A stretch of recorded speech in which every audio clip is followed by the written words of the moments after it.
Hello and welcome to the BNB Show. My name is Brendon. This is Brendon. And we're here today to talk a little bit about our Seahawks, a lot about our Seahawks, quite frankly. And we're going to be talking specifically about this previous loss here to the Saints. And we've got a little bit of breaking news as well. But before all that, let me welcome Seahawks Brendon Nelson to the channel here. Brendon, how you doing today? I plead the fifth on that one. Brendon, as I am, is licking his wounds a little bit. We had a tough Seahawks loss on Sunday, and then we had one hell of a brutal loss today against the Houston Astros for our Mariners in the playoffs. So everybody right now is just struggling to put a little bit of the smile on their face, going, "Oh my goodness, like what's going on here?" But in regards to this Saints game, Brendon, and it was another game that had played out like a lot, kind of like a lot of the games have this year so far, where offensively definitely driven, defensive definitely failing, and our Hawks coming up just a bit short in this one, especially on that defensive side of the ball. What stands out of your mind, or what are the number one kind of thoughts coming away from you on this game?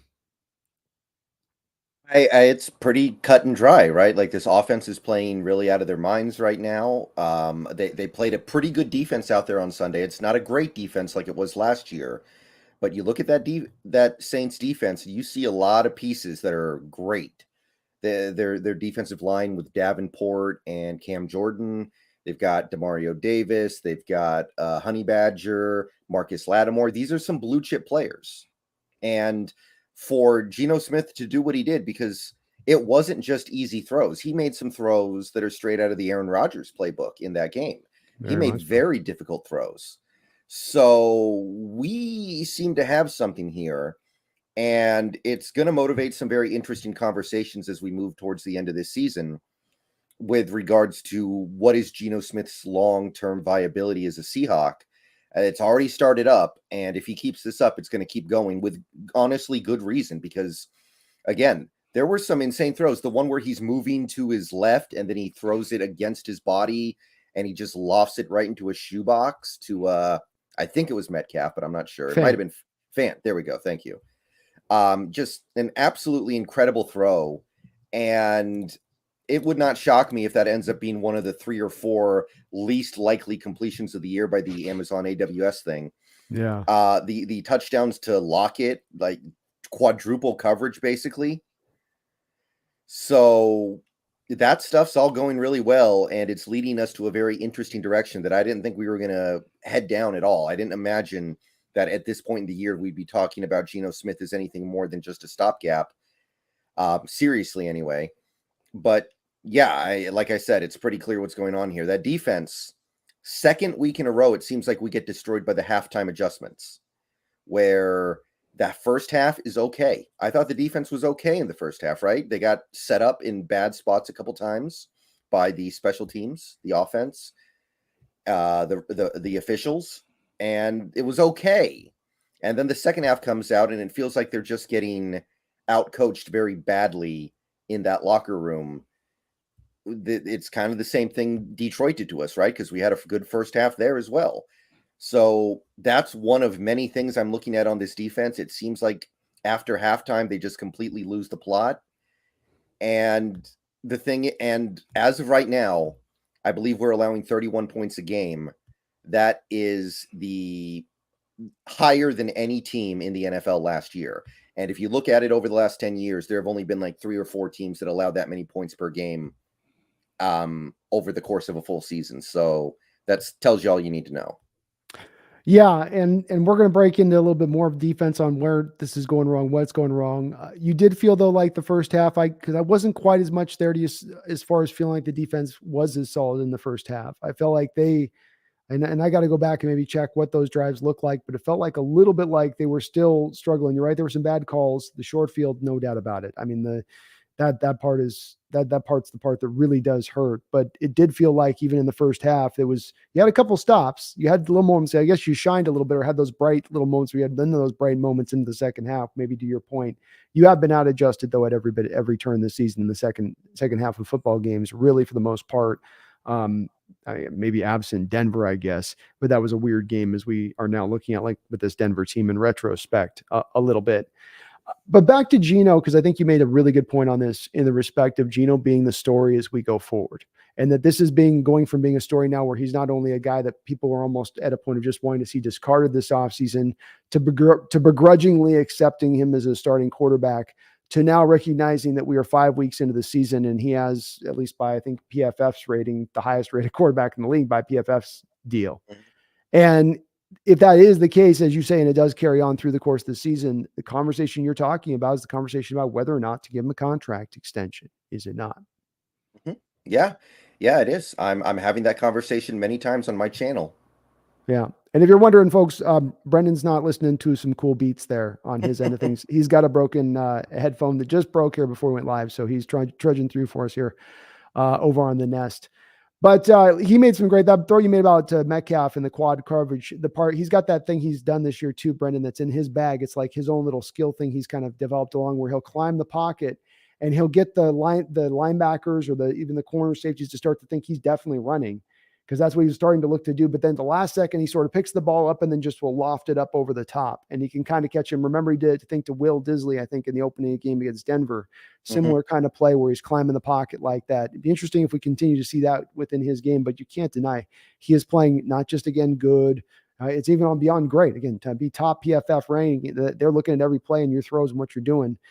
He's being just outstanding. The control too, Brendan. He continues to have that control at the line of scrimmage where every time I got to see 7-man boxes, he'd come up, audible something into the right place of it to get to a good run and get you into a good running play. Even if it was only to get 4 or 5 yards, but it was a free and easy 4 or 5 yards because he was just assessing what was going on and he was making the right assessment from it. He's just unbelievable right now, Brendan, isn't it? I mean, one of the more unbelievable stories using for a quarterback play. I mean, that's only 5 weeks, but to play this whole year, if he plays out at this spot, that would be incredible. I mean, it's not just the results too. It's the process. The process of watching this offense with Geno Smith is good too. That to me disarms the whole "it's just 5 games" thing to a certain degree. Yeah. It's not just, oh, we're scoring a lot of points, we have a lot of yards. No, the process of this offense is really solid. Yeah. He's making the right reads, to your point on that. He's going with it the right direction. He's having the control you want. And that stuff, it goes beyond just how a little lesser talented foes you might going on or teams that have a little bit of a lesser defense. So I think it's a key point here, Brendan, because like you said, you're hearing in the fan base, I'm seeing in my chat, you're going to hear it more and more as this goes along. Should we maybe be signing this guy to and then it comes down to what's the cost. And then it comes down to, like you said, which is the most important, a lot of interesting conversations will be born from this as far as debates go in this respective things. Garth Knight with a $5 donation. Thank you, Garth. Says, Geno and K9 were there. I feel bad for Penny. He is San Diego State U's finest outside of Marshall Faulk. Definitely a part that hurt almost as much as anything in this game, Brendan, is seeing, for me, Rashad Penny go down. That was a tough one. What were your thoughts? I mean, there's really nothing to say other than that it really sucks right now. It's really unfortunate. He was, I think, getting on track, and I think he was headed towards that big year that we were talking about. Yeah. You can see that the ACL injury, which I was afraid was going to rob him of his top speed, it did not. Like, he was every bit the player that he was coming out of college, maybe probably even a little bit better. The only silver lining I have is that it on some level probably increases the odds you can bring him back next year. The market is not going to be there for him the way that it would have been if he had that 1,500-yard season that I think he was going to have. But is that even a desirable outcome for you at this point?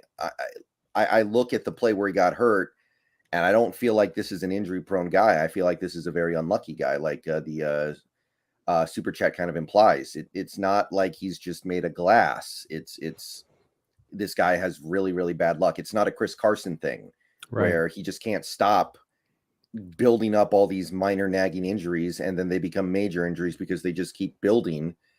So I can't say anything else other than that. I am 100% in agreement with you on this right down the line. I think it's a different situation from Chris Carson, whose injury situation went back to high school. And I think that he has had 3 major injuries really at the end of the day. He had some nagging things that were born out of the ACL, which he himself referenced in a press conference, but he had the broken hand when he first came in, torn ACL, and now he's had a broken ankle. And the broken ankle is not something that should not be able to allow him to recover. I think your silver lining is the best part of this, if there's a best part, in that this does make it likely. If he goes out there and balls out and has a 4-year, $48 million deal on the table because he's done 1,400 yards or something's close to that, that's out of the Seahawks ballpark for where they are as far as building this team. Now, for to come back next year, Travis Homer becomes a free agent. Somebody values him as a third down back, gives him some of those Nyheim Hines type of money deal out there, maybe that you could be seeing. Well, maybe Rashad comes back as that back in here, and you can slide Walker into a sub one to a third down back roll, and then have Penny as your 1A at that point, coming back off that injury on a couple $1 million deal. Because Brendon, this is really the important part for me, I think, on this, as far as the injury outside of Penny and this injury part I did want to talk to you a bit about, was that we look at the history of the running back position in Seattle, and you could say it's that you're snake bit, bad luck. Carroll hasn't paid the leprechaun people well enough in their gold. Whatever the reason may be, the second Marshawn Lynch leaves, call it the beast mode curse. These running backs have not been able to stay healthy, one after another, after another, after another. And it doesn't matter if you bring them out from the outside in or you have them merely from the inside. They are getting battered, they're getting bruised, they're getting broken. And I think the most important thing here, beyond thinking we got Kenneth Walker for the next couple of years, is the understanding that we need to have a plan almost all 4 running back positions, because you are going to need to call on those guys. Yeah. And that being said, at the end of the day, I think there is a lot of luck involved here, and football's a violent sport. I understand that there's this long running trend now where we have a running back get hurt, seriously hurt every year. And people are looking at that and going, okay, where is this coming from? Why is this happening? I think it even predates Lynch retiring, because the final year Lynch was here, I believe you had Thomas Rawls go out for the season. So we've had some running back go out for the year in 9 straight years, I believe. I've got 2 theories on this. Number one, Marshawn Lynch was built different. He ate his twin in the womb, and that gave him the powers of a man and a baby. And that's a lot of power. Number 2, I think that they also run a lot of inside gap run, inside zone run. Sorry. And what I mean by that, Brendon, is it's a lot of, you're asking your running back to take the ball, get up to 100 miles an hour, jam it up as far and fast as he can through the hole. And he's not going to get the time to make a move. He's not going to time to most of the time he's going to get battered. And then he's got to kind of and fall forward and get those 4 or 5 yards where they exist. Sometimes there'll be a big hole there and he'll be able to bust through. But more often than not, somebody's coming through from some angle to smack you. And I think if you've got a back being hit like that over and over and over and over again at a higher rate than the back, who at least half the time gets to go to the edges on pitches, watch those guys like Dalvin Cook or Kimura on those pitch plays. They'll take it out wide. They'll press it. They'll get up the field as far as they can go, and then they run out of bounds. And they'll get the 8-7 yards, but they don't take any hit on the play. That's my theory on why it's been that way a little bit. Yeah, it's the kind of the Trey Lance theory, running him QB draw. Right. Bingo. Over and over. The same concept applies him, because it's not merely just running your quarterback, it's running power. And when you're running into the A gap, those are power runs. Those don't tend to be counters back to the inside. We're going to come straight downhill at you. You know where it's going. We know where it's going, and you've got to be better at it. Listen to Marshawn. That's exactly Marshawn Lynch's words in describing the Beastquake run, which was an A gap run. And I think that, Marshawn messed with Carroll, not only in looking the prototype of back, in my opinion. I'm running to you if I'm crazy.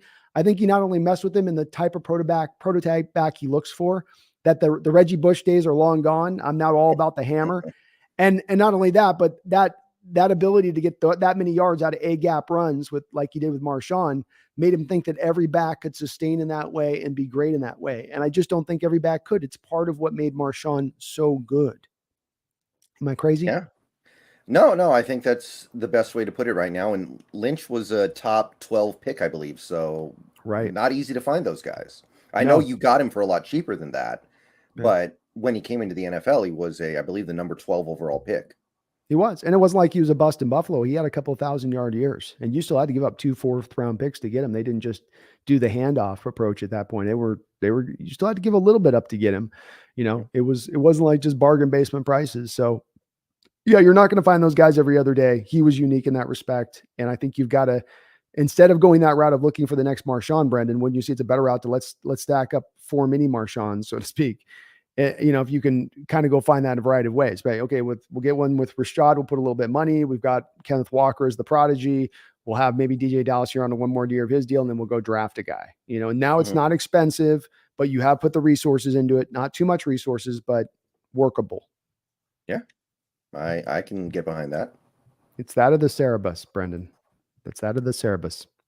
Jeffrey Thistle with the $10 donation. Thank you, Mariners. Says Mariners look way out of their depth in that game. Astros changed the whole back half of their lineup during the game and played bad and still won. I never felt like Astros were ever out of it. Well, I suppose let's turn over this corpse here. Here we go. Well, thank you, Jeffrey. Thank you for the $10 donation. How do you feel about that, Brendan? I don't really. I can't really get on board with that particular angle of it. We were in control of the game for most of it until the last inning and a half. It's just one of those things that will never make sense. What happened in the ninth inning there? I don't think that's a sign of us being out of our depth. Maybe you could say Scott Service is out of his depth with the decisions he made in the ninth inning, but that the team. No, the team actually looked like they had a great plan against Verlander, the best pitcher in the league, and I don't think it's close. And the plan was working really well. We got to their bullpen a little bit too. So I don't really agree with that. I think that maybe you could say that Scott was out of his league today because he looked every big time decision he made today seems like it was just wrong.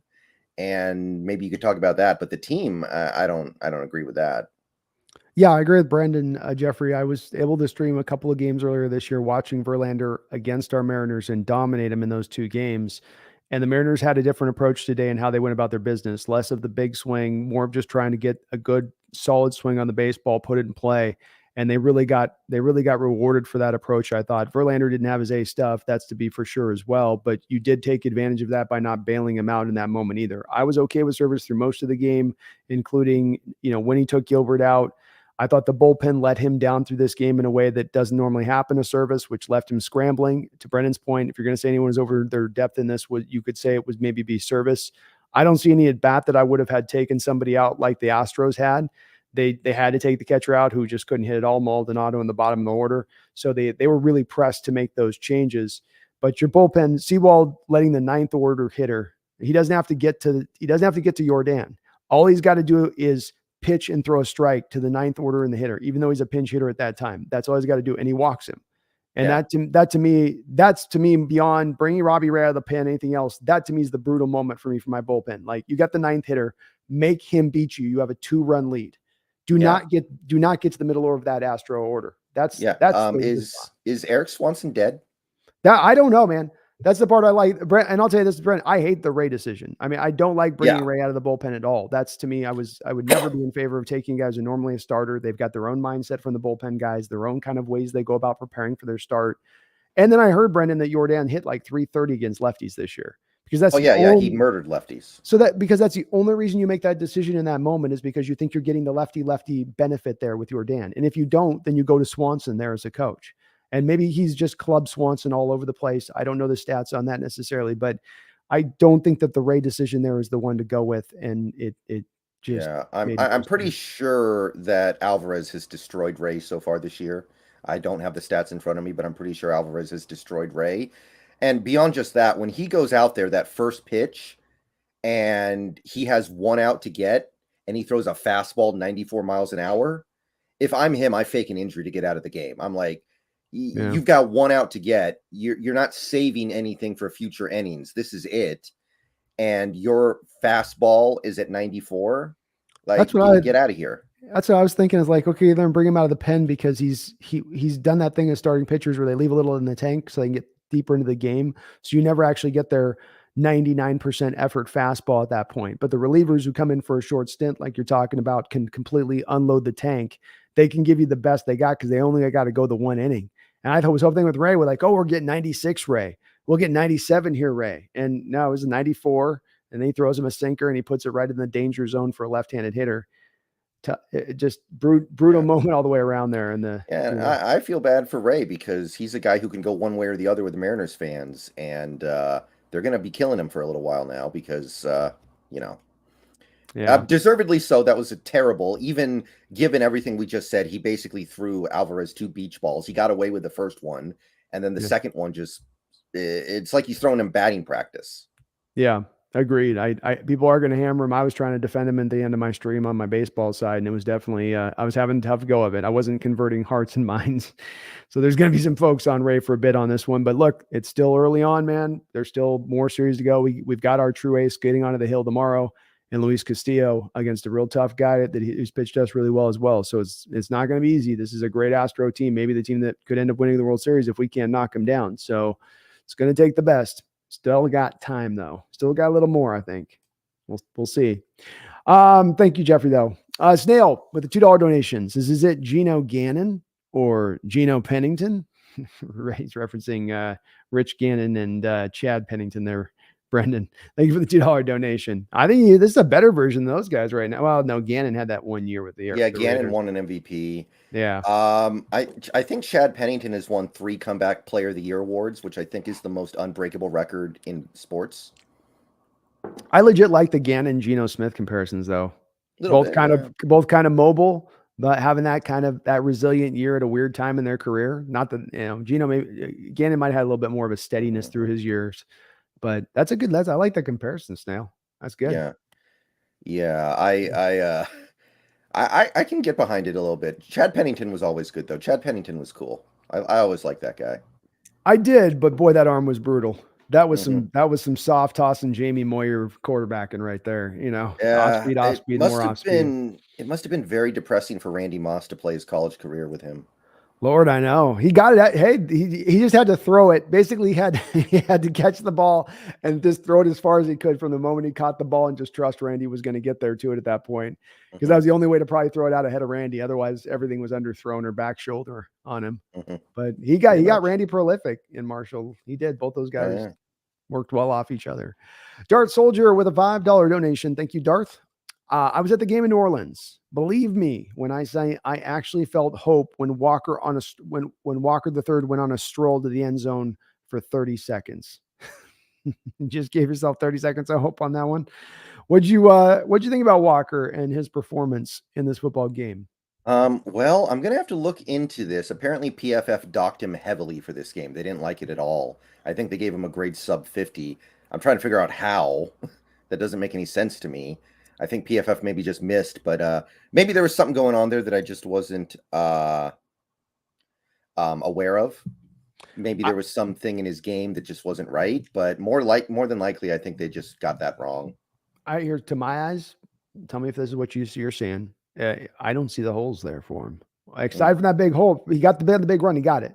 But the other runs in the game and throughout the course of this year, Brendan, quite frankly, when he's running out of traditional, not the fly sweep one where he busted it, I'm talking about just when he's being asked to do the running back stuff. To my eyes, the holes haven't been there. I agree.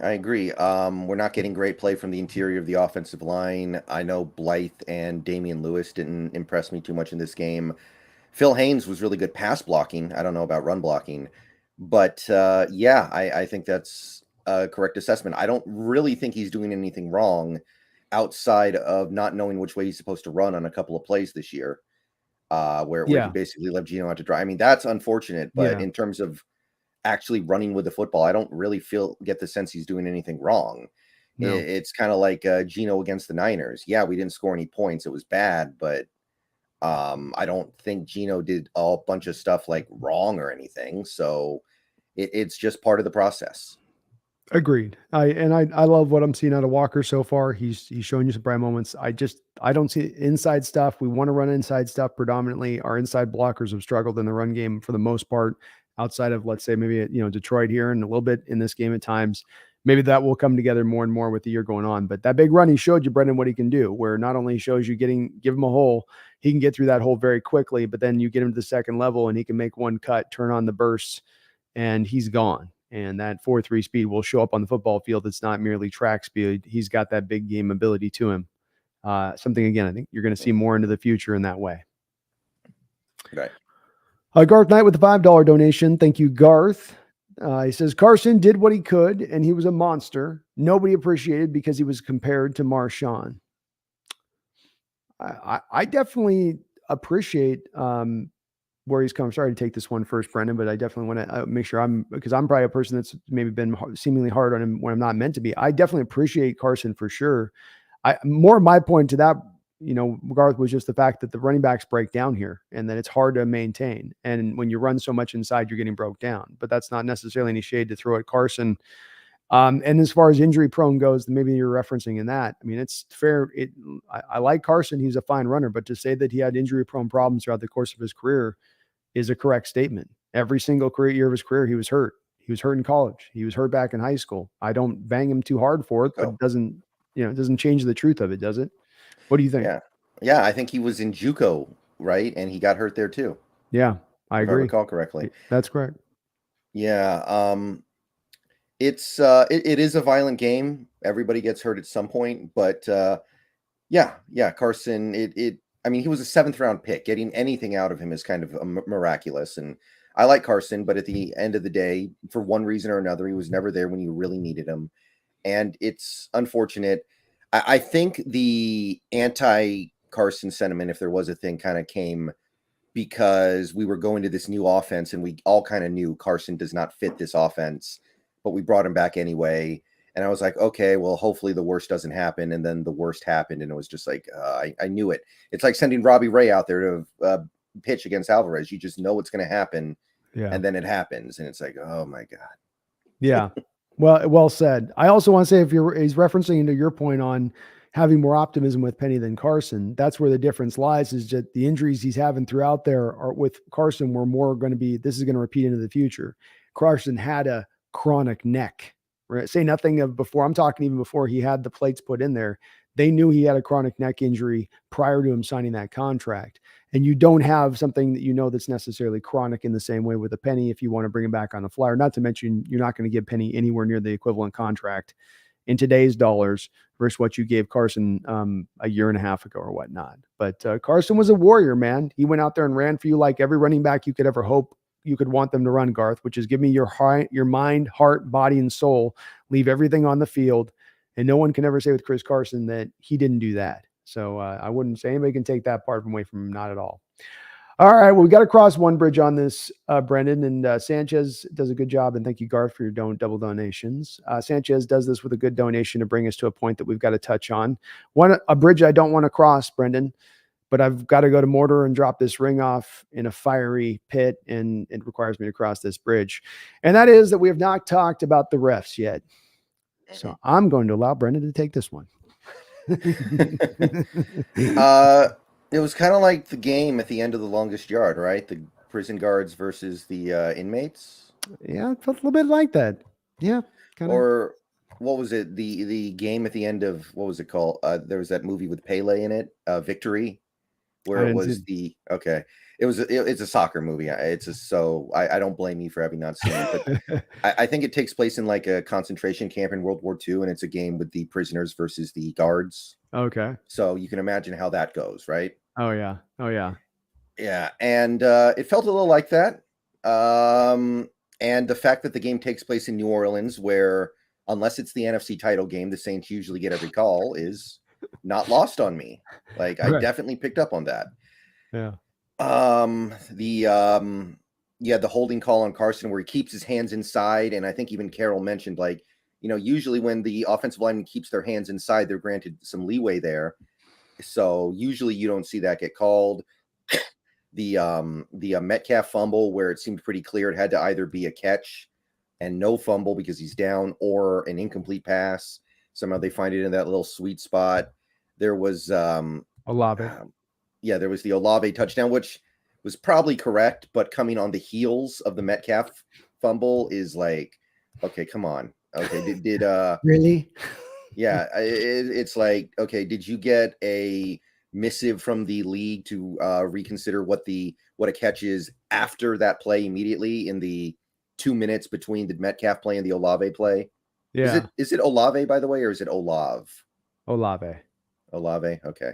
Yeah. There are a couple others as well. I felt like maybe they were trying to pay us back a little bit when Mafe jumped off sides and they didn't call it. There's the woolen. There was the woolen one. The woolen. The woolen one. That was really bad.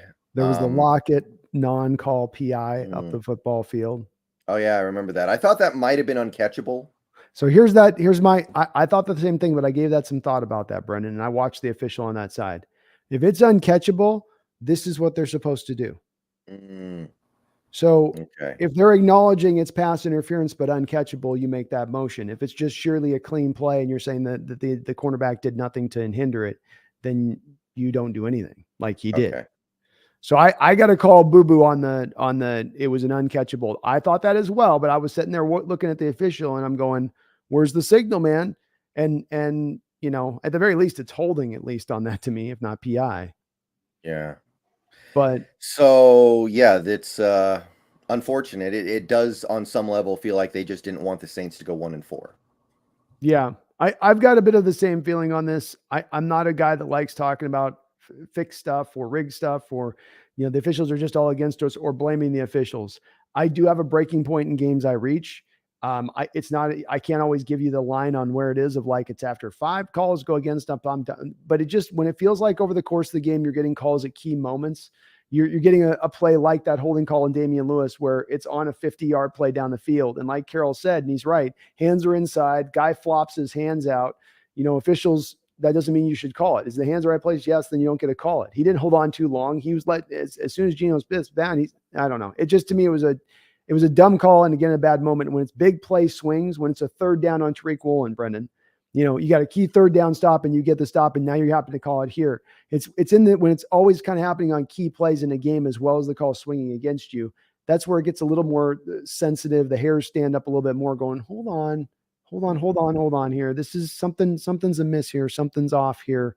I had it a couple times last year, Brendan. It was in the Packer game on the road. I felt that way a little bit. In the Ram game, the second one, playing the Rams on the road. Remember, that was the one where it finished Yeah. off in the game with DJ Dallas. And I had that stat I showed. I'm sure you've seen it too.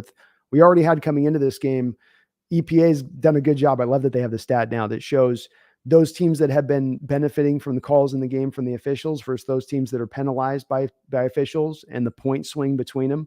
So if you're a +3 points that you've been given by the officials, you'll be up in the top 5, let's say.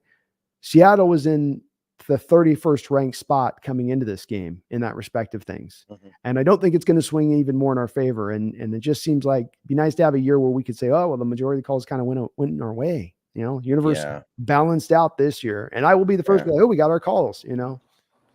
Yeah. Yeah. Look, if you want to talk about stuff being rigged, go ahead, man. I mean, there's actually, in the world of niche sports right now, there are multiple very big cheating scandals. I don't know if you're familiar with what I'm talking about, but there's a lot of cheating going on right now in chess.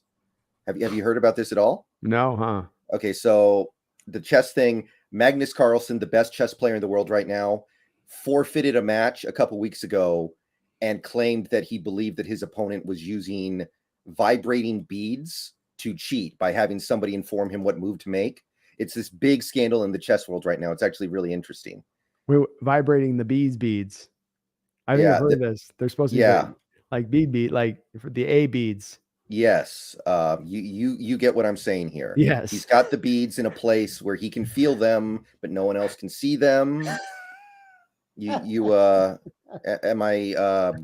getting this across here? Okay. And they vibrate. I'm with you. Here you go. Yeah. Okay. There was one in poker where a novice player called a massive 3-bet with Jack high and was correct against one of the best players in the world, and like no pair, no draw. And immediately the guy's like, okay, you're cheating somehow. And there's this big scandal going on right now because it was like a $250,000 pot. And she's just out of nowhere calls a 3-bet with Jack 3 offsuit or something like that on a 10 high board, and it's correct. And he's just like, and this is one of the coolest guys in the poker world, but immediately he's just like, okay, you have a vibrator on you. And also competitive fishing. I don't know if you've heard about this. I did see this one. Yeah. Yeah, they're putting weights inside the fish, right? Right. So that way they weigh more when they get taken to get scored. They put a whole fish inside. Another one had a whole fish, another fish inside a fish. He's like, and this is a fillet, and then throws it down as he cuts it out of the other fish. Yeah, so there's cheating going on right now. So if you want to try to break the big NFL scandal, go for it. If they're playing that game, I'll tell you this, it will break. We saw the Bill Donahue thing come out, and the NBA is still trying to kind of color that one over as just being a one-off official in that situation, which I still don't quite buy myself, that an official be get away in the way that he got away with it, especially with some way he describes it. But this kind of game, Brendan, my antenna my antenna ears have been pulled up a little bit higher on this issue since we've come into the gambling legalization aspect of this, right? And as that's taken now hold in the last couple of years, I see more and more games at times have some funny things happen into it, which does make you wonder. And the NFL, if they're doing that type of stuff, be careful, because eventually this stuff with this age and all the eyes in the sky and the way that things work with this, there's a way to get away with the NFL that's unique to its sport, right, Brendan? You can't get away with this in baseball, really, can you? I mean, you do so many calls that are out of the zone, but that's about it. Then football, Right. you got more subjectivity, but it's not. It doesn't help the sport, does it, Brendan? I mean, at the end of the day, to be talking about officials, they've got to find a way to remove the subjectivity out of the game as much as they can. Maybe it's not possible, but I do reckon it's just you don't want to end up running any a game having talking about the officials as much as kind of we've had to talk about them, and we have talked about them because of that situation this last Sunday. Yeah. Did you see that thing last night, by the way, on this topic? Did you see the Chris Jones play? I did indeed. Yeah. Yeah, and that's gotten people in a uproar right now because it came on the heels of the Grady Jarrett play. So yeah, people are talking about this stuff too much, and sometimes it seems like the NFL is almost saying like, "Oh, like you're going to stop watching football. We don't have to address this. Like you're not going to stop."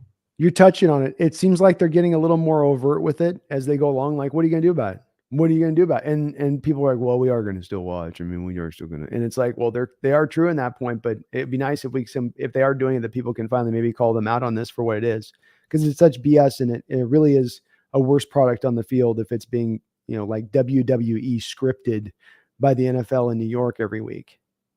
It's annoying. Randall McDaniel with a $2 donation captures the feeling very well right now: the thrill of victory and the agony of defeat. Yeah, this week we're definitely we had the Mariners running high. Now it's a little Yeah. Well, the good news is with that drop, Will Disley's a lot less likely to get to 1,000 yards now. So there we go. Your Disley bet's in peril here, Randall. Yeah.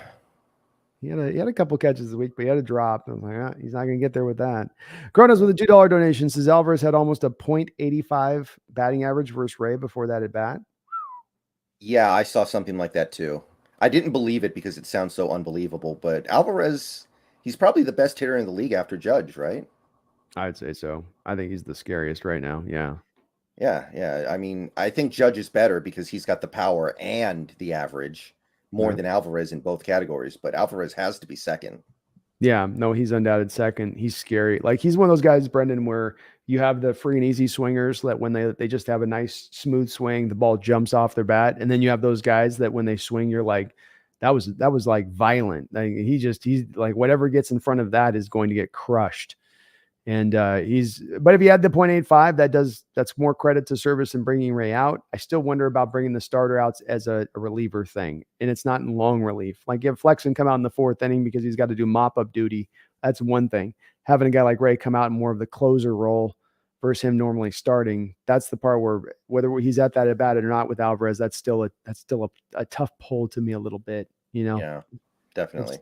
Just wouldn't be a favor. Thank you, though, Kronos, for the $2 donation. I appreciate it. And thank you, Randall, as well, for your donation. Staying with the $2 donation says, is linebacker Kenny Young released by has been released by the Bucks? Any thoughts? I've actually looked at this guy a few times because he's constantly available, and it seems like he's constantly available for a reason. Yeah, his name does keep coming up as I'll see him signed, and then I keep hearing about him as a question as well. I've looked a couple of times at him. There's no skill that he brings that necessarily jumps out. Is he 15% better than Cody Barton standing right now? I mean, it's like, if it's a matter of going to Kenny Young, Cody Barton, or KJ Wright, at that point, are you losing that much just playing Vi Jones or Onu Giogu or anybody? Like, that's the thing. Like, the line between Kenny Young and just some completely random guy is really thin right now. So I don't know. I wouldn't be upset about it, of course, if we did it, because who cares?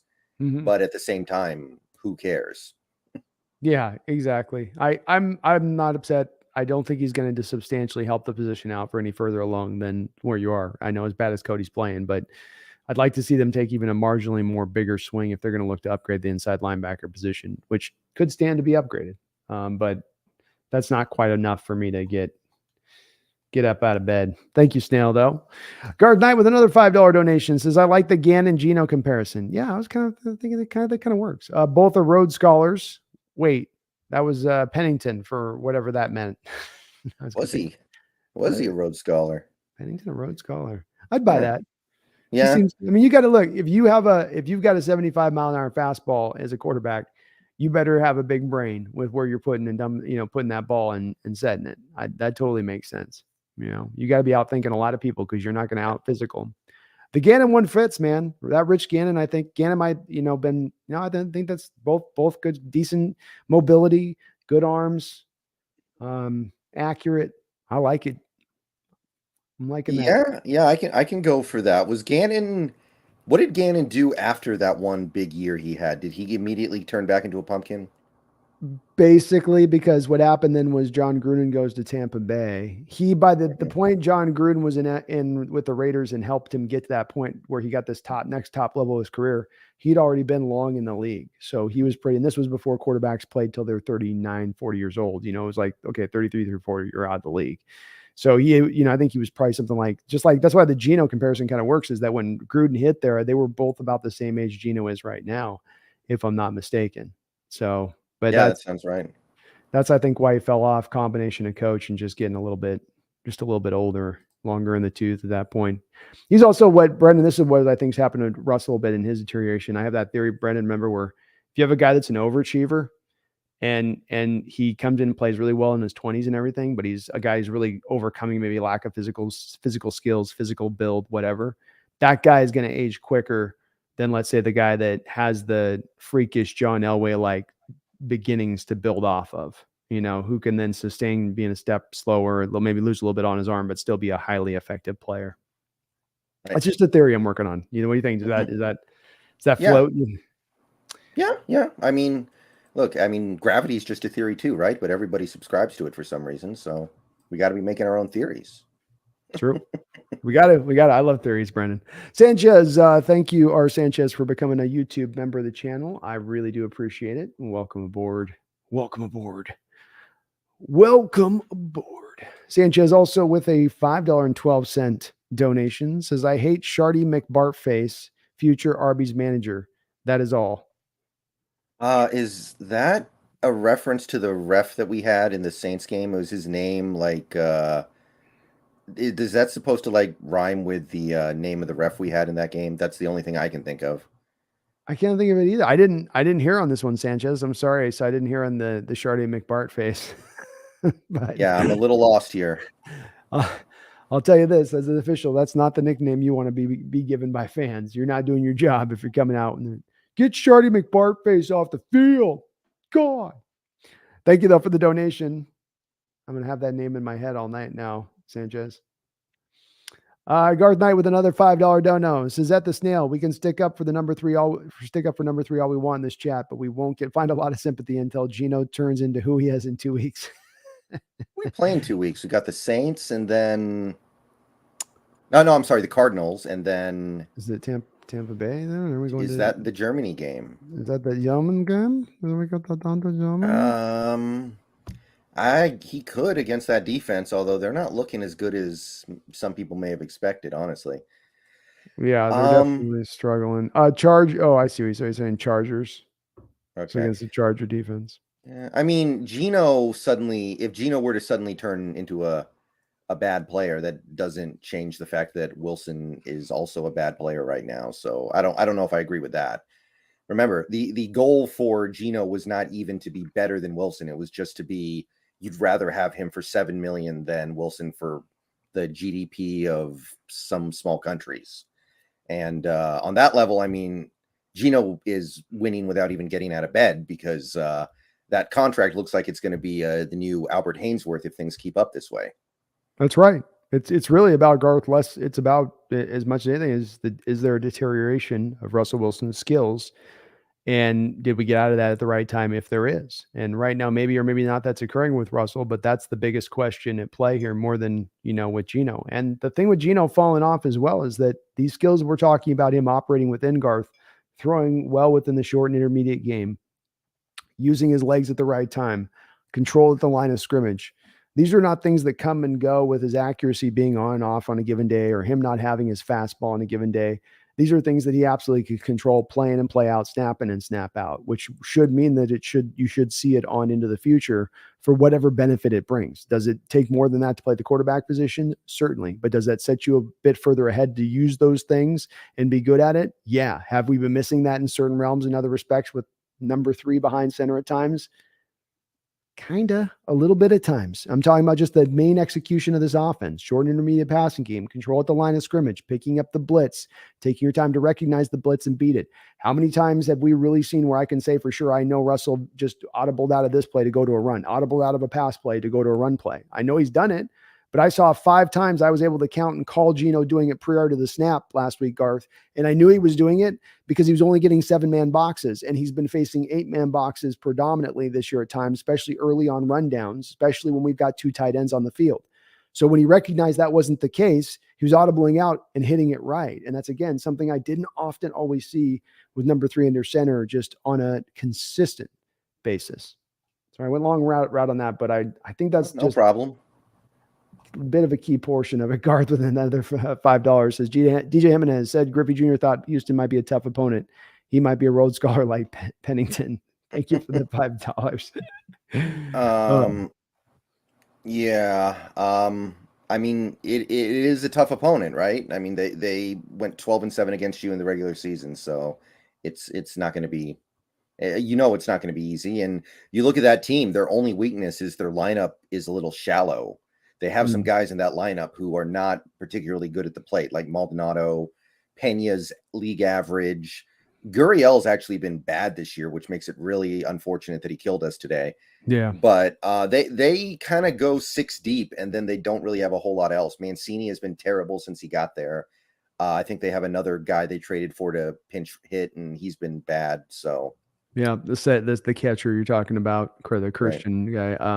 So yeah, it's you're paying. This is legitimately maybe the best team in the AL right now, if not the best team in baseball. And it's unfortunate you pulled up the short end of the straw to have to face them right now, as opposed to getting a little deeper in these playoffs. But we're not going to get anywhere as a team unless we slay this Astro Dragon. That's the only way to pull this off. And one time or another, it's got to be done. And this is as good as time in any.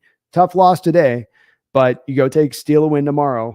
You're still evened up. You got it coming back home in our stadium. Thursday, we're off tomorrow. Not right. Oh yeah, off tomorrow on Thursday. Then that's you're going to put yourself in that position to get going with it. So it's uphill. It's going to be tough. Nobody's counting on us to do it right now, especially after today. But I think it's still well within our grasp to go get this at this point. We're not out of reach, by any measure on this, Garth. Still got time, but Griffey is, he knows his baseball. Snail, thank you for the $2 donation. We were talking about Russ having a torn lat, BNB. Oh, okay. I think he's referring to Garth Knight's previous super chat, where he was talking about sympathy for number 3. Oh, okay, right. Okay. I mean, to me, it doesn't matter. He was playing badly before the torn lat, and he's not playing bad physically. He's playing bad mentally, so I don't really care about that much. But it is a thing. The one place I'll give him some feeling bad on is the place I talked about with Russ this offseason with not getting the offensive line in place that could pass protect. And yes, he still had his moments of holding on to the ball too long. Yes, he still had those moments of missing those receivers short and intermediate times this year that have been now more talked about nationally about him than ever before. But beyond all that, he's also still continued to take a beating behind the pocket. And the thing that I was really frustrated for Russell, as much as I could be, and with his exiting here, but for him to go to another team that once again is not got a lot of pass protection focus on that offensive line with their strengths, and that could lead him to be put in a position to take more hits. And you take so many hits after a while, the body's going to wear down, the body's going to break down. Doesn't matter how much sleep or massages or 2 gallons of water you're drinking a day. You take that up over a 10-year period and all the smashing he's already been, he's been beat. There's this thing that I've heard as far as from some people, I think Coward pushes for it. There's a lot of national people that pushes for it. He doesn't actually take hits. Russ does a really good job not taking his BS. That man's taken as many hard hits as anybody in football over the last 10 years. The hell with that. No, he's been beaten to hell. So, him starting to kind of maybe break down from his body with fingers and lats and other things maybe starting to come up.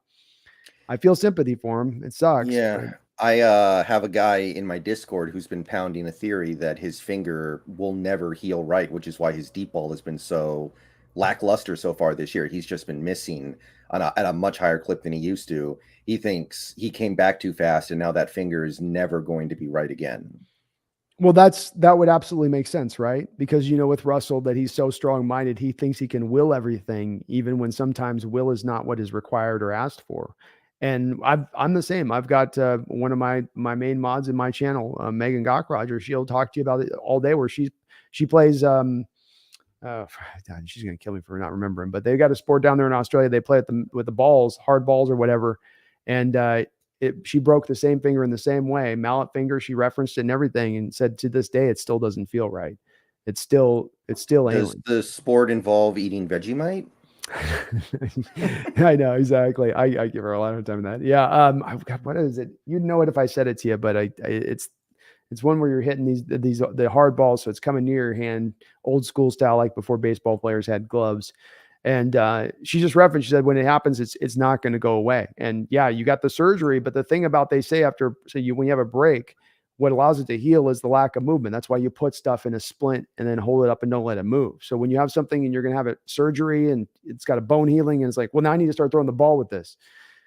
Yeah, but what about long-term? I'll deal with long-term. Let me just do this now. That's why I said last year, Brendan, he was at his smartest for Russ, whether he wanted to remain here or not in the future at that point, to just bite the bullet, take the time off and rest up, especially considering where his head was at and already having maybe a half foot kind of out the door as it was, rather than forcing his way back up, because it wasn't going to cost him anything to just take the rest of the year off at that point, just let that thing heal right. Cricket, thank you, Emmett21, appreciate it. Cricket There we go. is what she's saying on that they play. So, I believed her on that. She was calling it far before Russell came out. She's like, he's not going to come back right. It's going to take a long time to heal. And he came back wrong. And it's proven right in every way, shape, and form. So it's going to be an uphill battle for Russ going forward too. This doesn't get any easier for him. That contract's not going anywhere. He's not getting any younger. That offensive line's not going to get any better. He's got Garrett Bowles coming back next year off a torn ACL. How good is he going to be 1 year removed of that? Big time question marks from Russ. Cap wise, I don't know where they are, but I would assume there's not a ton of money to improve the offensive line. You can't when you think about the fact now you go to year 2 of the Russ deal by next year. They move the money around this year. It doesn't get bad next year, but it's also not cheap either to them. They're not getting the benefit of, having something, he took a pretty big deal. So it's hitting. I think they're paying Justin Simmons. They're going to have, soon enough, I think they get another year of Patrick Surtain, but he's going to be up soon. They're going to have some guys to also have to kind of make decisions on. So Gregory's also, they're going to be to make a choice there. Chubb's a guy coming in this offseason who's going to be a free agent, whether they want to stay with him or I think they've already set the stage to move on from him with Baron Browning and Nick Bonito there. But to me, it's still interesting nonetheless to take a look at them and go, boy, your future's going to be a bit, especially in that division. It's going to be a bit of an uphill climb for the Broncos moving forward. Yeah, I agree. Nick Moonman with a $5 donation. Thank you, Nick. He says, I find it funny that there are power rankings still that have us below the Broncos and above the Colts. They are cringe. Yeah, I would put us at this point above the Colts. I guess that's just how much the power rankings hate our defense, which we're going to talk about in a second here. But well, I think he's saying we're below the Broncos, but we are above the Colts. Oh, but above who beat the Broncos at home? I see what you're saying there. I mean, the Colts are still bad. Let's be real here. Yeah. At the end of the day, the Colts are the worst of the bunch there. They came out of that win when they probably had no business at all. And it's Russ kind of imploded himself at the end of that game, quite frankly, as much as won that Colts the game more than they won it. So I can kind of understand. Yeah. I can kind of understand that. I mean, who cares about power rankings at the end of the day? They're just a list, and it has no bearing on how good a team actually is. They also fluctuate, Nick, so much over the course of a year. And that's where like a power ranking should more tell you about a forecast or projection of what a team's going to be at the end of the year more than just what they are at the moment. Otherwise, it's it's good for right now to know this, but this can move off of one game next week. Well, then it sort of doesn't have a whole lot of power to it. Then at that point, does it? Right. They're a bit dodgy, trying to use that. Thank you though, Nick, for the $5 donation. Rand, let's talk about the part we got to talk about with this, which along with the officials are the two parts I hate having to talk about with this game, but we've got to talk about this part every bit as much as the officials, and that's the defense. Oh, good. So that means we're not going to talk about the Dixon fake punt because I don't want to talk about it either. I just have kind of acted like it doesn't exist.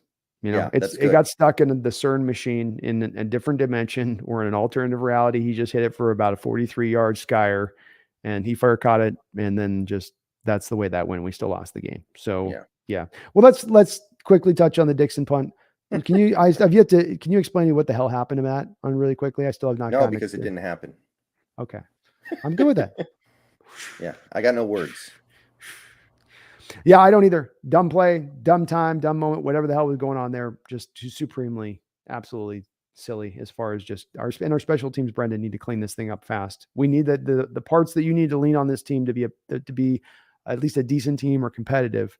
We're going to be defense and special teams. And special teams has been certainly, I think Dixon's been all right when he's punted. Myers has been pretty solid as a kicker. But there's been some other stuff here with them on turn the ball over a couple different times over where this has got to stop. Things you can easily control here, is it not? Yeah. The first two games of the year, we won the special teams battle too. We hit all our kicks. We had the blocked kick return for a touchdown, and the last two games it's gotten away from us. So got to figure something out there.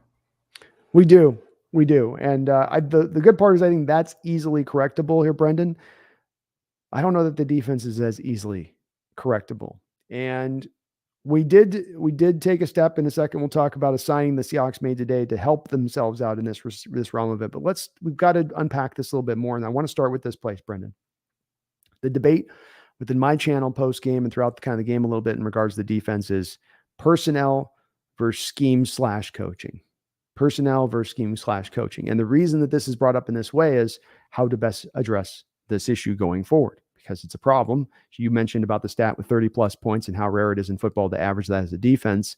It's been the third straight year you've been historically bad. We have to find a solution here. But where does the solution lie?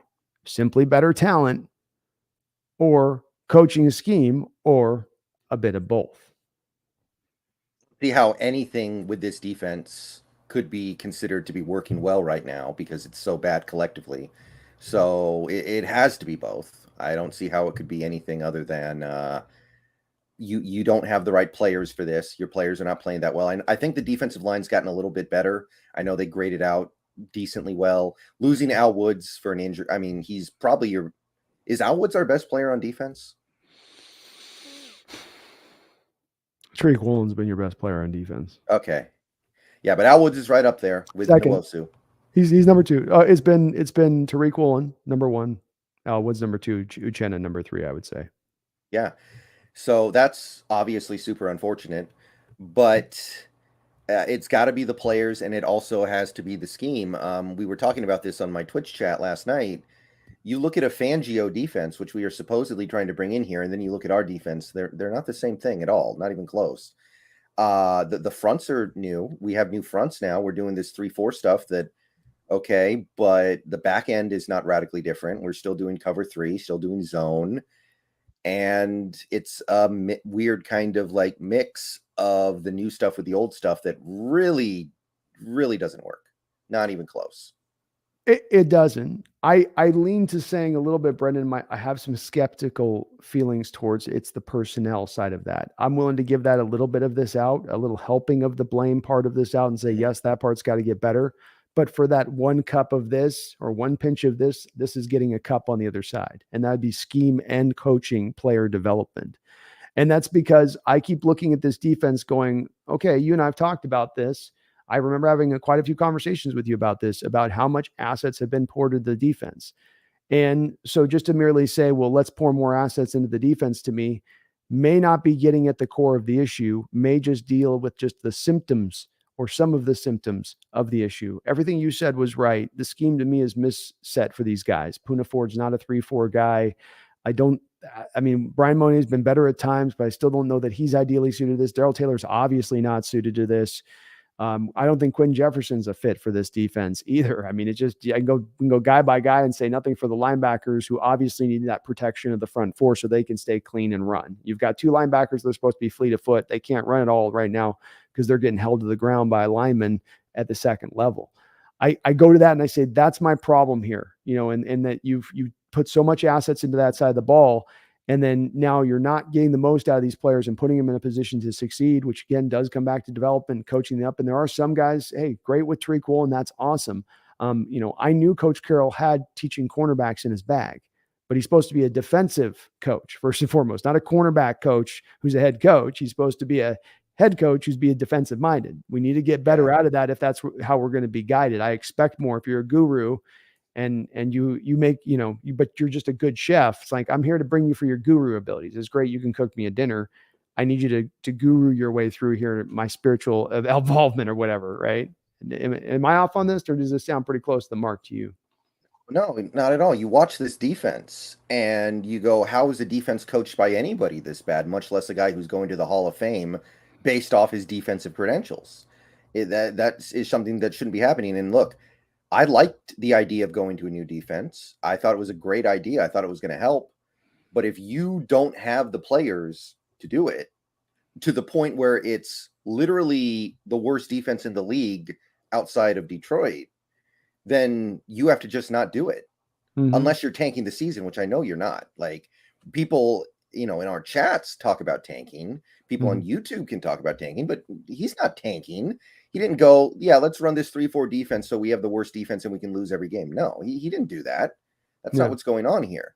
No. So that part of it, here's the other thing that I've been thinking about lately.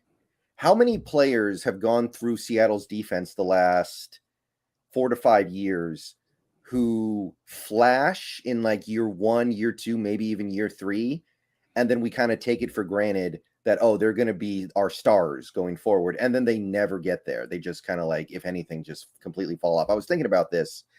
Like, Jerron Reed had that one year where he had 10 sacks, and you felt like, okay, we found our interior defensive tackle pass rusher, and he was never even half that good after that season. He basically disappeared. Right. And at this point now, I think he literally has the worst pressure rate in the league of any defensive tackle. Rasheem Green, I remember when we drafted him, I was like, okay, this guy's 20 years old. It's going to be a while, but he's going to be something for us, and never happened. He flashed a little bit in year 2 and 3, and then it never happened. Trey Flowers, the first 2 years, I was like, okay, we're on the right path here. This guy is developing. We're seeing good things. Year 3, nothing. Year 4, nothing. And you had to cut him. So all that time and development wasted. Even Shaq Griffin, right? Because Shaq Griffin made the Pro Bowl in year 3. And then the next year you bring in Jamal Adams. You have a full year of Quandre Diggs. You bring in other corners as well. And you're like, okay, Shaq Griffin's going to take that next step in a contract year, and he's going to be an elite corner. And he was, I think, league average in 2020. And now we're seeing it again with Taylor and Brooks. So as we go forward, whatever the defense is, my fear is kind of this is going to keep happening. Like, maybe it's happening now with Tariq Woolen, where in this rookie year, he's not perfect, but he's making plays. He's doing positive things. And I'm worried that he's not going to actually take that next step, because we've seen players not take that next step over and over again in this defense. Same with Kobe Bryant. Same with, I don't want to say Nwosu, because he was kind of good before he got here, but he's taking steps towards being a star player. And I'm trying to figure out why it is that these players just kind of peak out at being good and none of them ever get to great. I guess this is a good question. I mean, the flashes on some of those guys you mentioned, I think, are more fewer and far between. Like, for instance, Shaquille Griffin, to bring up 3 of his 4 years here, he was in the same place, and then he had the 1 year as an outlier. And that sort of buoyed him up to getting that contract as much as anything. And with Green, when you talk about him flashing, it's like, well, his big flash year 2 and 3 is like 4 sacks in a season, 5 sacks, like, which is on a league rate when you're giving as many snaps as he was getting in those particular seasons. That's where it's like, well, how many snaps are they kind of getting to me a little bit on the other side of it? So they did show you flashes, but they also didn't show you The Jaron Reed one you're talking about is legitimate, where it's like, yeah, that's a legitimate flash where you think, okay, he'll at least get you 8. He got you 10.5 this year. He'll get you 7.5, 8. He'll give you a pressure element there, and it was completely gone there moving forward, and oddly so. And I don't have an explanation for it, Brendon. It is something where it is a part that I lean to and say to you, though, this is when I say development. You take a guy who's this and you make him that. You get the things he comes into the door with attribute wise that are good, and you build upon them. So let's take Jordan Brooks. He walked into the door as a run stuffing middle linebacker who could hit and tackle really well. Those were his attributes as a player. He struggled in coverage, struggled in zone coverage. John Schneider made excuses for him on the day of the draft when people like his former employee, Bucky Brooks, questioned Jordan Brooks' coverage ability on draft night. And John Schneider had this little smirky way of coming back at him and saying, well, yes, I know, Bucky, you've watched the tape this year of Jordan Brooks, but I saw the tape of him last year when he was theoretically great in coverage, which he wasn't the year before. He was a 3-4 outside linebacker. Yeah. How has Brooks developed now? How has he stepped forward here as a player? How has he come forward as a player versus what he was walking in the door? And I don't know, he's got the same coverage liabilities as before, still a good run stuffer for the most part, but there's no thing that he's grown in his game since he's been here now through 3 years that's beyond a little bit of what we saw kind of right off the jump. I'm sure he has gotten better. I'm not saying he hasn't, but that's the part I question on this going forward, Brendon, because I think you could throw out the bad with the good here, where you just decide it's all about bringing in the personnel, and you bring guys in and they're still putting them out of position, still not coaching guys up, still running weird, wonky schemes that are hybridizations that are making no sense. Mm-hmm. And I have that concern. Yeah. Can I offer a little bit of optimism potentially here? Sure.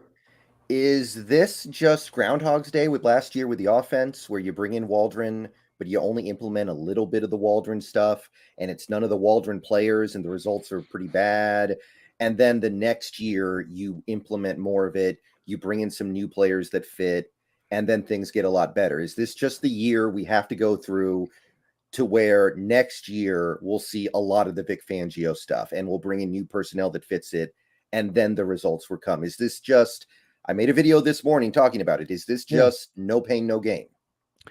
It's a possibility. So I wouldn't throw it wholly away and say I don't think there's any chance that is the case. As you said, we saw it here before. We know Carroll's resistant to change, and maybe this is the slow process of onboarding it down. The thing that you mentioned about talking about in your Discord channel about how you're not seeing a cover 2 shell established here at all, though. And maybe it's the fact Jamal Adams went out and then they just threw all of that playbook part out of it. But my issue comes into play of you've brought a 3-4 adoption in here. You're not running any of the diverse coverages on the back end. You're also not really doing any blitz stuff. It drove me crazy in this game, Brendon. I'd be calling for blitz. They'd find, during the live stream coverage of it, they'd blitz on a play, get success on the back of it, and then go away from it for 10 plays. And they got hit one screenplay. They got hit. They basically took it all out after the screenplay gashed them a little bit.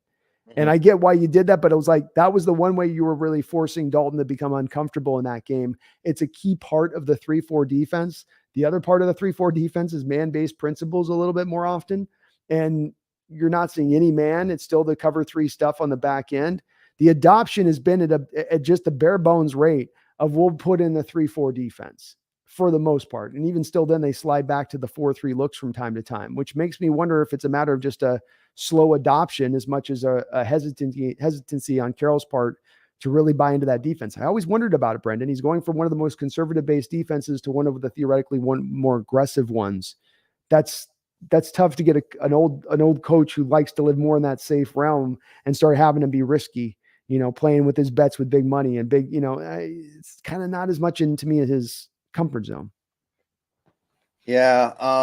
I that's the only thing I can hang my hat on, because we kind of went through this last year with the offense, right? And now looking at it, it seems like it's kind of paid off. We have the number 7 offense in the league, and we're doing it with 2 rookies at tackle and a journeyman quarterback. And I know he's playing better than a journeyman right now individually, but he's still not Pat Mahomes. He's still not Aaron Rodgers. Yeah. No, it's a valid point. It's an absolutely valid point. You're doing it with not necessarily a stacked edge. You're getting it done with the scheme in a lot of ways, and with great quarterback play on the back end of it. I hope you're right on it, Brendon, that indeed that is the case here, and that maybe the deal will just take that year. I think the other thing that held back the offense a little bit too was a little bit of I think Russell's hesitancy to lean into it a little bit too. So you had a little bit of the, the tough. It was also the first year of a new offensive coordinator, which I think is different than the first year of a new defensive coordinator. That same year thing I apply to the offense, I don't necessarily apply to the defense, because I think there's a little bit more of an ease about it. Yeah.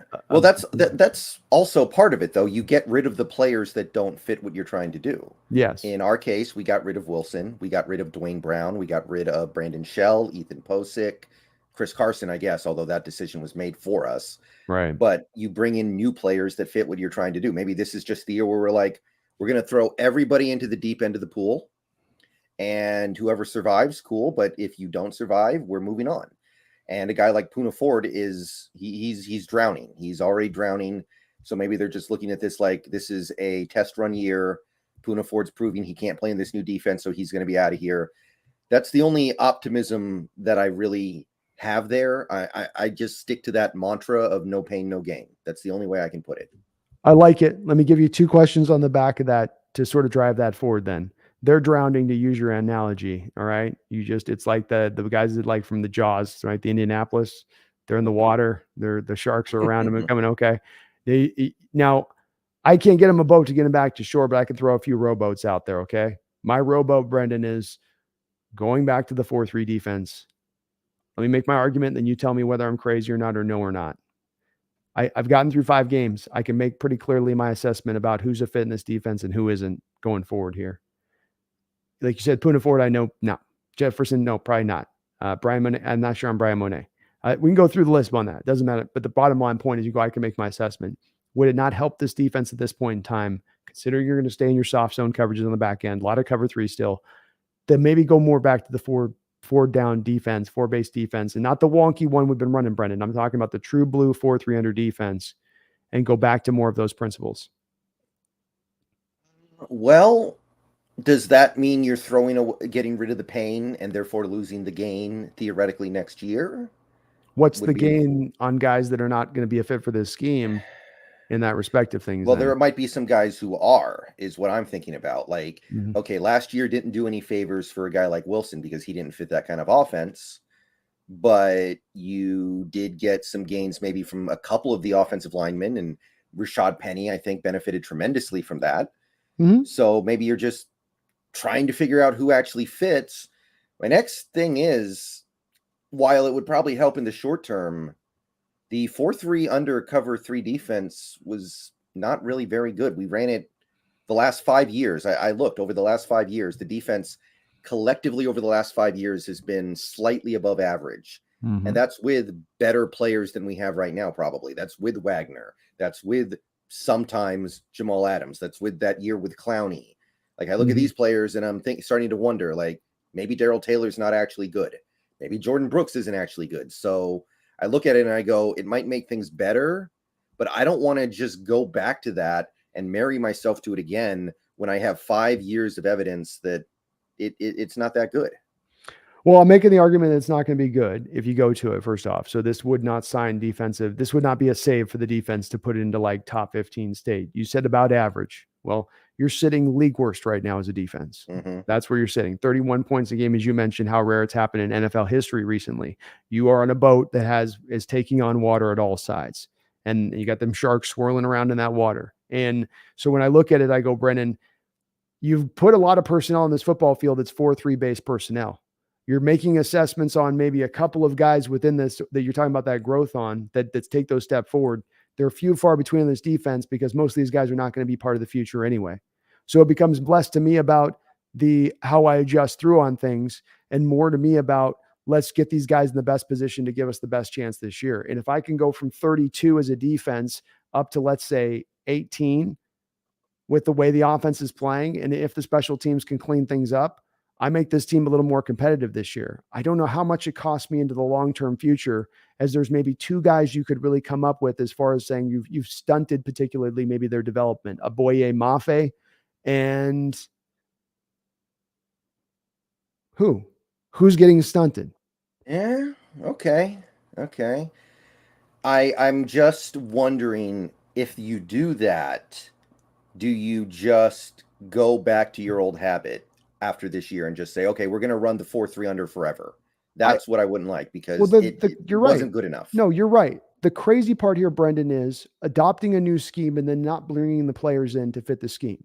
They had a crap ton of money to spend to go out there and find guys that fit the scheme, and they didn't go out there and do it. They re-signed Brian Monet, they signed Quinn Jefferson. We can go through the signings, but they decided not to do that. Uchenna was the only guy that you did that with, really, truly.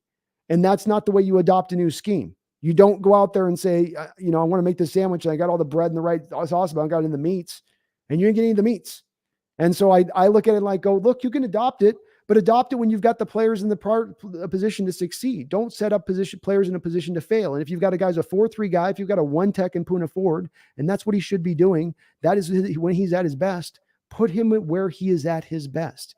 You do that, that's a better approach to me. That's a better standard to set rather than putting players up in a position to succeed because you want to force fit down this scheme that's not working with who they are. Yeah, I would just be concerned that it just means we go back to all the old stuff next year. I know we're a little bit better offensively this year than we were expecting, but I'm still very hesitant about making win now moves. It's the same reason why I don't want to trade draft picks for players at the deadline. Yeah, I'm trying to keep that stuff. So I'm wondering what you lose in the long term if you do it. Now, that being said, I'm not totally against the idea because, and honestly, if it can be done, I kind of expect it to be done because I imagine this has to be driving Pete insane that his defense literally does nothing well. Like if he's not being driven insane, then I guess this is a tank year. Yeah. So I expect something like that to be done if it can be done. I used a saying in my video this morning, the die is kind of cast now already, but maybe you could go back to some of that stuff since some of the old players were here when you were running that. But I said they're familiar with it. They know how to run it. They've run it majority of their career. If you look at most of these guys on this team right now, they've been in a 4 through the majority of their time. Your linebackers, let's add this to the mix as well, look putrid in this 3-4 defense. And neither of these two guys look like they're a long-term answer within this type of defense you're trying to run right now. And if that's the case, again, well, put them back in the 4-3. I mean, hell, at least that way maybe you can get some value out of Jordan Brooks in a trade to a team that's a 4-3 based team at that point to maybe increase in value to him, or start getting this in that kind of direction of things. If there were more players here that I saw, like here's this young 3-4 defensive end we have, Brendon, that's starting right now, and he's doing his best out there, and that's not a long-term guy for me. Even a Shelby Harris guy, after he gets out of this year, is 1 year in this defense going forward. I like what he's done so far overall, okay, but it's not enough to make me keep staying this defense outright versus throwing him at 3 tech and seeing what he can do from there. It's when it's horrifically bad, when we get into the realm, Brendon, of like historically bad. That's when I'm like, this isn't just a merely like, it's kind of a porous defense, historically bad defense. You go, okay, we've got to do something a little more here right now. We can't do just let's wait this out and it's tank year. And unless it is, maybe Brendon, they fully have embraced the tank. You know what I mean? Yeah, maybe. I expect it to happen, and I'm not against it. There's no way I could be against it with how bad this defense has been. I'm just a little it would disappoint me to get all excited in the offseason that, hey, we're going to be trying to do new things. We're going to be trying to switch this up because the last 5 years have been very mediocre on defense. And then after 5 games, you're like, oh, never doing that again. Well, I'll say this too. Outside of the gap and a half stuff you're training your linemen to go with in this defense, because you've not adopted it in, but by a bare minimum point, that learning stuff that you would be doing through having a bad year and just rolling with the punches, they're not doing it. Guys aren't learning how to better blitz. Your corners on the outside aren't learning how to better play maybe man at times or mix the coverages up like quarters coverage that you would see often in Fangio type scheme. So you're not even working out the kinks as far as even trying out the stuff as it is. Just again, like I can get on board with that, but that stuff would have to be happening if you were doing it. It's like, oh, they got beat because they blitzed this guy and they hit us over the top because we were trying to do too much of a stack front here. That's what happens on that. I'd get a little bit more of that if I saw more of that stuff, but they're not really putting it into bear. Yeah. Okay. We do have a guy who is potentially a helper in this, or at least who can maybe aid. It can't hurt here, especially if he's coming in from the standpoint of being that basically 4th rusher off the bench for you on the outside, / maybe you could supplant Darrell Taylor at this point. And that is a guy just signed today. Guy's been here in Seattle a couple times before. One Bruce Irvin is coming back into the building. Thank you, Snail, for the $2 donation. He says Irvin makes us a Super Bowl contender. What do you think about this signing of Bruce Irvin here? Sure.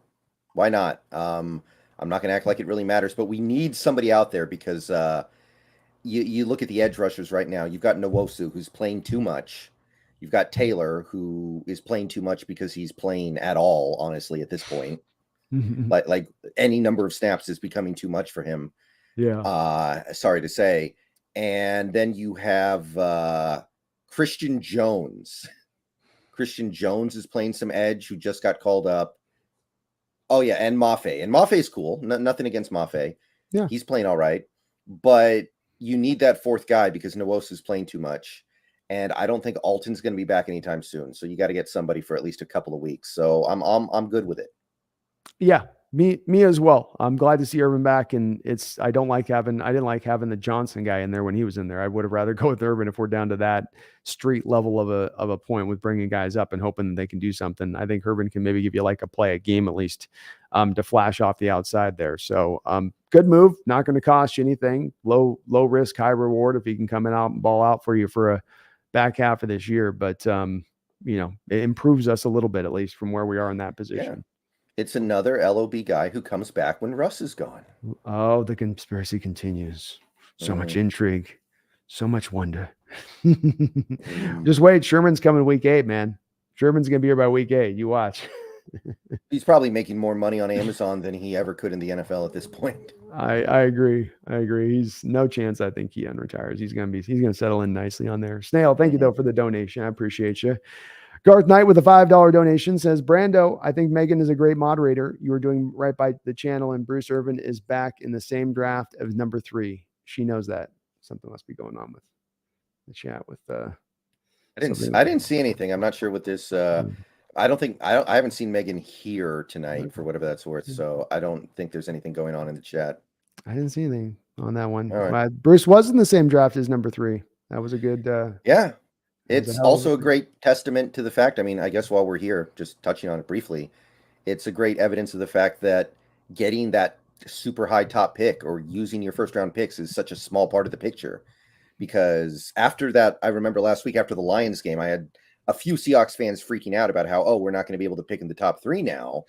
And I'm like, look, this team, the great Seahawks team of the early 2010s, was built with one top 10 selection. It was Russell Okung. And honestly, the first round picks they made kind of reeked. You had James Carpenter, Bruce Irvin. Were those the guys who made the team great? No, not even close. Yeah. No, it's well said. You made your hay through the whole part of the draft from, really the best work you did was second round on, quite frankly.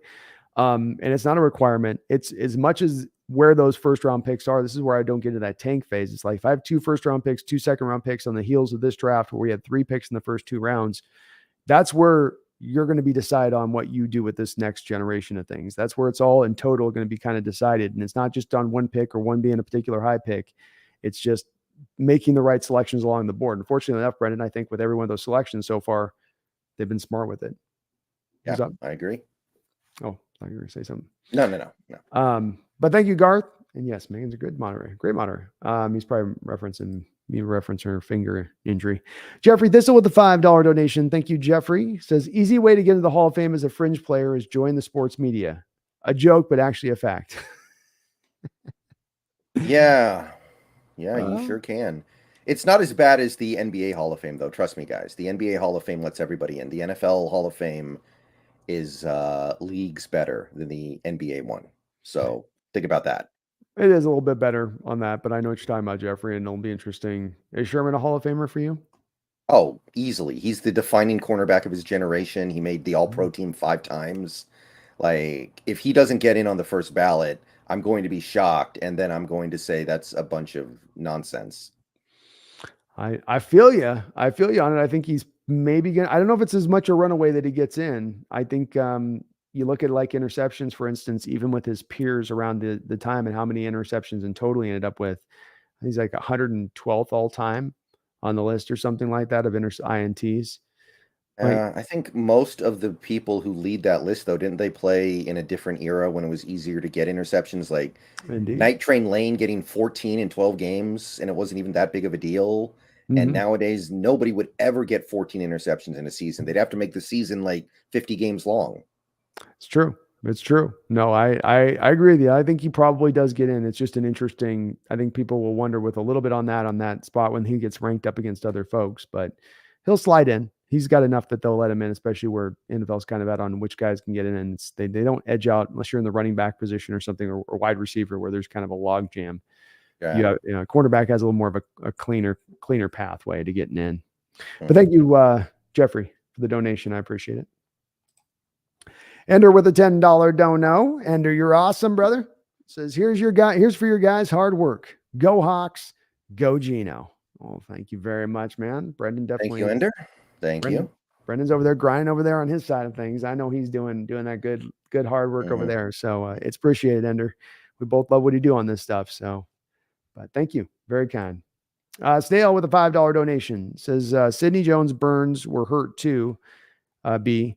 Woolen and Jackson may not be ready for press man. Pete may be protecting them because they're young and zone is easier for them. That's I could see that. That's an interesting theory. I could at least buy some of that. I will say that Jones and Burns are healthy now and you're still not playing them. I know that Woolen and Jackson are playing well, but if them playing is completely undermining your plans for this year on defense, you would think you would do something about that. Yeah, and I mean, let's remember first, those two guys, Sidney Jones is not a man corner.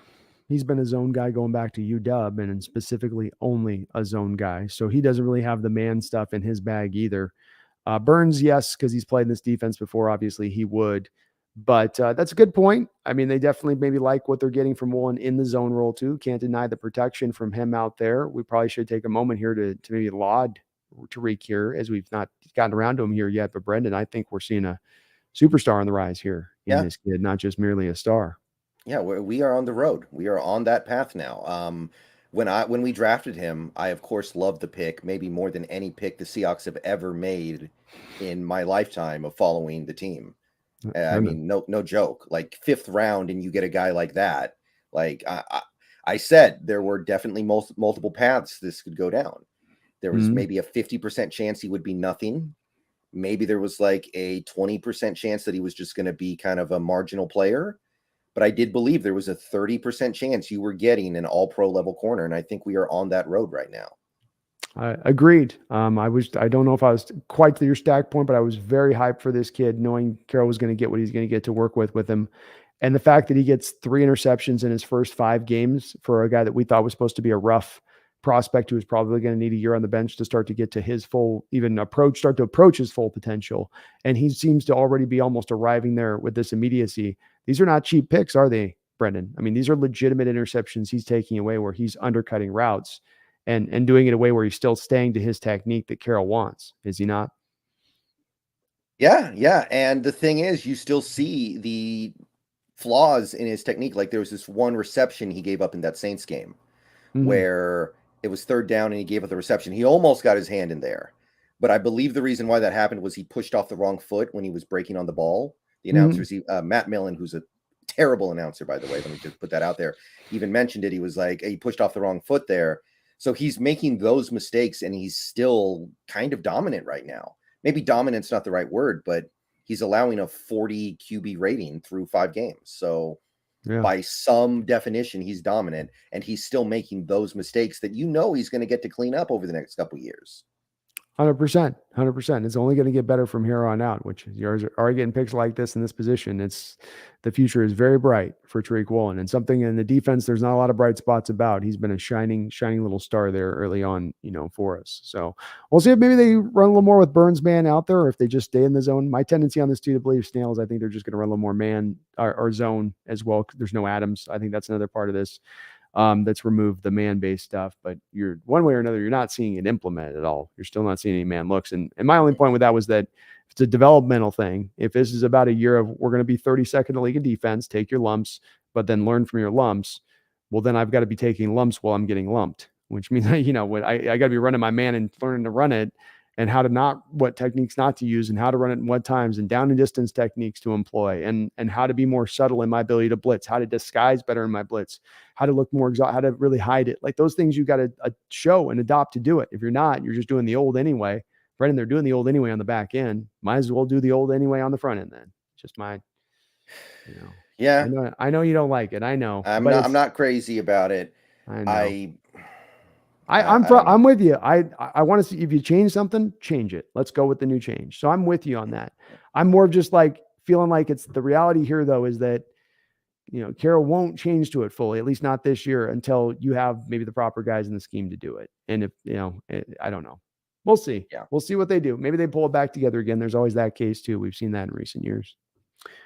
Daniel Bailey with a $5 donation. Thank you, Daniel. Says last year, Pete said in an interview, Taylor was a big reason to switch to 3-4, and he's a key piece in the new defense. What a disappointment. Shaking my head.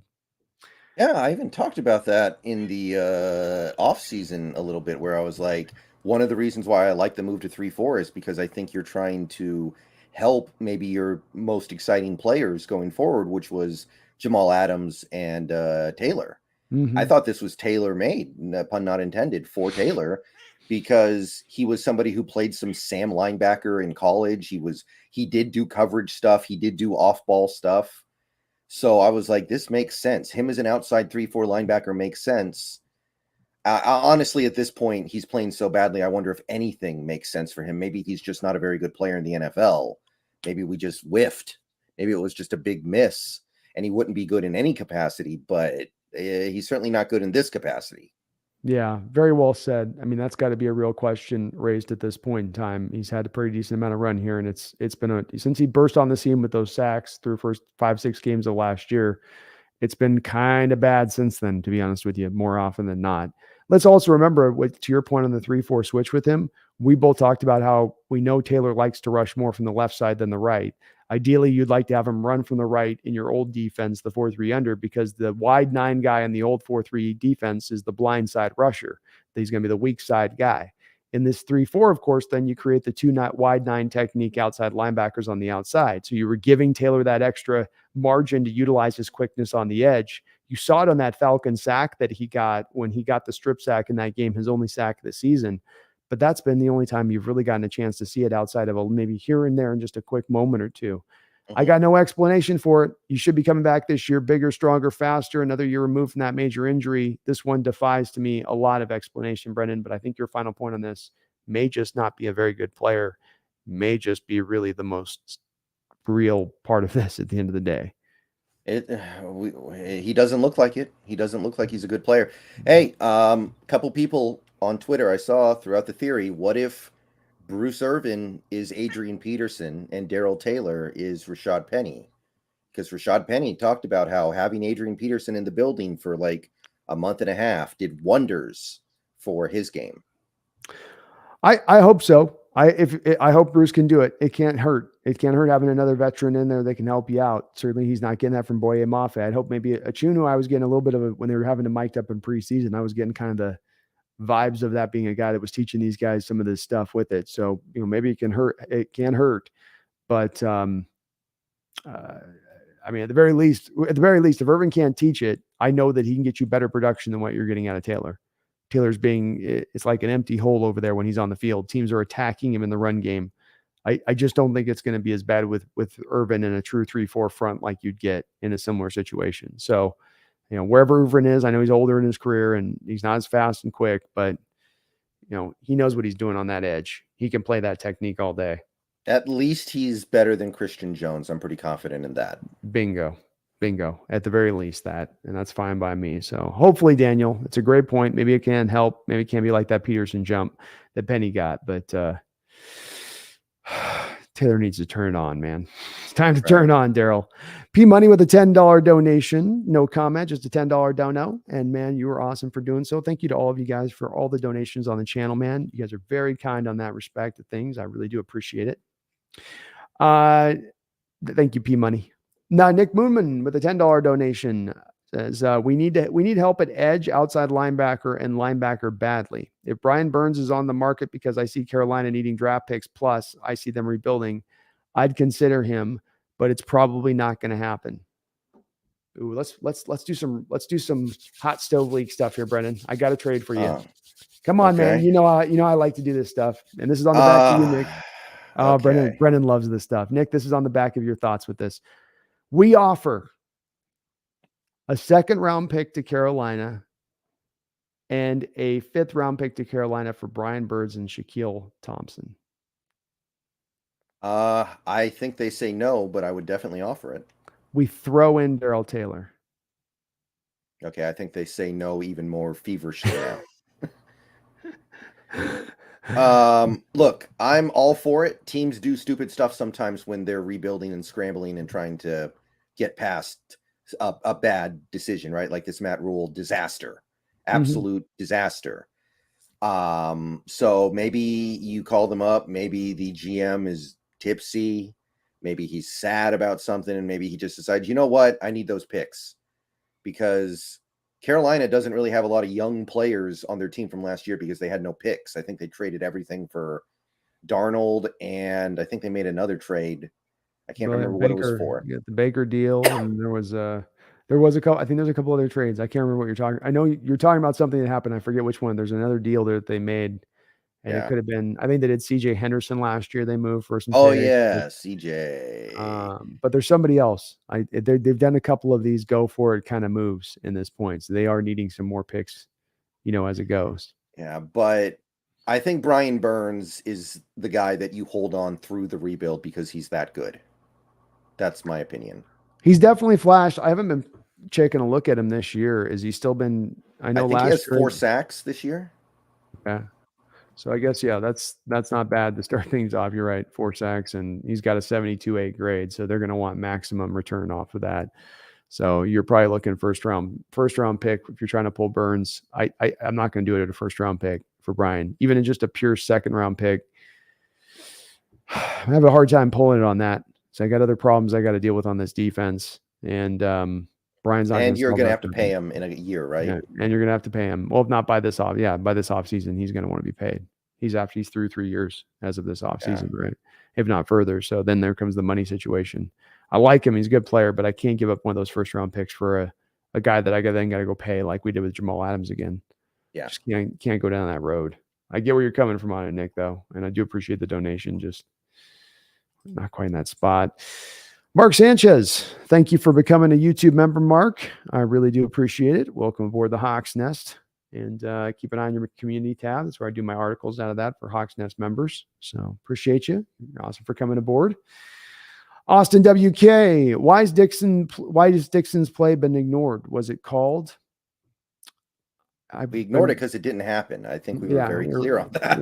We told you the CERN kicked up down there in New Mexico. It got going, and they just took that play right into another dimension of time and space. I don't think that there's a lot of analytics analyzing me or Brendon can do on that particular play. I've heard that they were doing one of those draw it over to the punter and he goes over and hits it from like protecting in your rugby kick protection. Like a rugby kick, and that he just decided not to do it because he thought a guy was close to him or something like that. I don't know. It was a silly, stupid call. Just punt the damn ball. You haven't had Dixon blocked, but I think once in his entire career. Block it up. Do what you normally do. Don't go outside yourself in that. Special teams needs to get it together with this kind of thing. But it seems like that was an overthink. They overthought that on that play, having him do that. That was like a little bit of they were anticipating much more heat than it was actually coming. And you know what drives me most crazy about that, Brendon? I know you don't want to talk about it. We're going to talk just a tiny bit. You showed the play and got called on a false start. Yeah. That's what drives me crazy about that. And then the Saints dropped half of their line back to then protect against the very play to make like it was going to be a fake punt. And I guess it wasn't a fake technically, but they were, that means you weren't getting the rush at that point. Just punt the ball if the intention is to punt. And if it's a fake, it's stupid. So I don't know, Austin. That's why we don't want to talk about it because it's such a dumb play. And it's just, there's no real like even breaking it down. It's just, you just walk away shaking your head going, that's absolutely just ridiculous. Power Hitter 427. Thank you for the $5 donation. Very kind of you guys, man. You guys are awesome tonight. You're always awesome though. It says, I personally believe he will figure it out as the season progresses. Don't lose hope yet, fellas. I think he's talking about Darrell Taylor. Look, I want to continue. Honestly, I know I made that joke earlier. I do want to keep him out there going forward because I want to find out by the end of the year. Same with Jordan Brooks. I want to find out. If they don't improve by the end of the year, then I know that's not a guy I can have in my corner going forward. But I'm certainly going to give them the opportunity to prove they can dig themselves out of this. Yeah, power hitter. And I'm not liking Daryl Taylor's play so far this year, but it's also there's other problems on this team, from the scheme to the middle linebackers to your soft coverages. He's not. It's not that he's sitting there as this guy that's necessarily this big. He's being attacked, and he's being attacked in the running game. But we still give him time. We don't have any better options off the bench. Even with Irvin here, you're not running him out there 67% of the time at his age. So he's going to get his snaps. We're not going to come to any final determinations on this yet with Daryl Taylor. First, where we may be at the end of this year and where we look at him. The one thing I will say with this power hitter, I don't know if I have a lot of belief that he's going to get better in running game situations, rundown situations. Is that fair, Brendan? Is that at this point we can kind of make the assessment he's really not a run defender? Yeah, I guess we do have to do that. It's just so weird though, because he doesn't look really small. He doesn't look like he should be bad against the run, but he just is.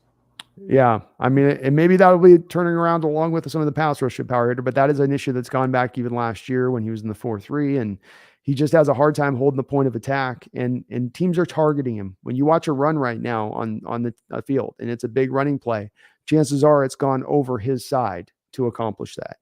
And it's really showing up in a kind of a glaring way. I do have faith, though, power hitter, that he can get better with the pass rush. I don't think he's a one sack guy through 5 games type of player. In that element of Daryl Taylor's game, I expect to come forward a little bit more. They Maybe not are still faster. chipping him. They're chipping him. These other offenses, Yeah. they still respect his ability to rush the passer. They are chipping him. Oh, that's So interesting. he can do that still in their minds, I guess. Yeah. And I could see that. I think he'll settle in eventually, power hitter, where he'll be more of a pass rush kind of specialist guy when it's all said and done. But he could be very good at that, as that is being his kind of final role. Jeffrey Thistle with the $5 donation. Thank you, Jeffrey. Says, bring in Baker Mayfield for linebacker. He's good at disrupting offenses. Did you see we're getting PJ Walker this week? PJ. Oh, yeah. With Carrot. Huh? No, wait, what? Yeah, because Baker got hurt. Sam Okay. Darnold's still hurt. So PJ Walker is the quarterback in Carolina. Jeez. Holy Moses. And once again, Brendan, I've said it a couple times now, smaller quarterbacks get injured more. The guys that are sub 6 foot, this is coming up with the Bryce Young debate for me and my channel with some folks who are very much on Bryce Young, something I'm trying to push back on right now because this is a big worry I have. These smaller quarterbacks get busted up. This is 2 injuries for Baker now in this 1 year. He's on a team with a guy named Matt Corral, who's also had 2 injuries in the last 6-7 months. Also a guy of questionable stature. These are the things you got to use to me as a little bit of when I look at the quarterback moving forward and where trends are going in the league and what's happened the last couple of years. The injuries to these smaller quarterbacks is, I think, something worth noting. Is it not, Brendan? Yeah, and it is common sense. It's not even a football thing. It's a physics thing. It's a, gravity thing. It's no mystery why these guys can't stay healthy. They're small. Yeah, exactly. It's just you're not going to hold up for the beating you got to take. And big guys get injured too, but there's just, I see a way higher rate on some of these smaller guys versus the bigger guys in this league. The bigger guys seem to get a little bit more through a little more often. Thank you, Jeffrey, though, for the $5 donation. Very kind of you too. Garth with a $5 dono says, Brando, I saw a girl with a Corin Robinson jersey at work the other day. She had no idea who he was, and I wasn't surprised. Yeah, I imagine that it was a precipitous route to get the Corin Robinson jersey onto that back. Yeah, probably went to, I don't know. It's probably hanging on a shelf at Goodwill or something. Yeah, exactly. Gone through. I think it's gone through a couple of Goodwills at this point. If it's to the Corin, I'm just surprised the numbers are still holding on. That's 20 years ago, Brendan. Is it too early for you on your time? Too young as him coming out the draft? Do you remember him coming out the draft? I don't really remember. What was he? NC State? Mm-hmm. Okay. I mean, I remember that. I don't remember that draft specifically. Yeah. But I do know he was a very, very high potential guy. God, he was really good. If he could have put it together, he had some natural skills that for the time were really unique. And he flashed it at some moments. You go back and still watch some of his highlights where you see some of those just kind of small, just glimmers of it. But unfortunately, knee injury kind of butt him in the butt on it and just couldn't pull it through. But hey, at least someone's rocking his jersey out there. It's good to see. Mark Sanchez coming in with a fat $20 donation, Brennan. He's coming in hard. Appreciate you, Mark. You're awesome for doing so. Says, appreciate the work you both do. And if we lose the next 5 games, would Pete finally be on the hot seat, or would he stay no matter what happens this year? Yeah, I have a little bit of a way that I'm looking at this right now. Jody's going to sell the team in 2024, and she doesn't want to bring in a new coach the year before she sells because odds are good the new owner is going to come in and want his own coach anyway. And going through head coaches that quickly is not good for anybody. So I kind of feel like that's the reason why nothing's going to happen more than anything else. I agree with you, Mark. I hate to say that Coach Carroll has carte blanche in this season, but I think that he does. And as much as anything, not the reasons Brendon said are the main reasons. What he said is that's the big part of what pushes this. I think the secondary thing that gives Coach Carroll a little bit of a MacGuffin for this season is that he gets to tell her, well, I had my quarterback force his way out of town. We're in the middle of his contract. I had to eat all this dead money. We're in a rebuild season. This is what rebuild seasons look like, Jody. So you have to give me another one. You can't make me pay the price on thing that was outside of my control with Russ. We didn't know in 2018 that in 2022 offseason, he was going to demand out of here. We hadn't built that into our evaluation of what was going to happen. I think that gives him that out at that point. It's honestly not a terrible argument either. Like, no, I mean, it ignores so much other stuff that should be looked at when you're considering something like this. But that part of the argument is actually very credible. It's like you don't really want to fire a coach in the middle of a rebuild because you should have fired him before the rebuild so you could have one person in charge of the whole process. So I'm not even that upset about it.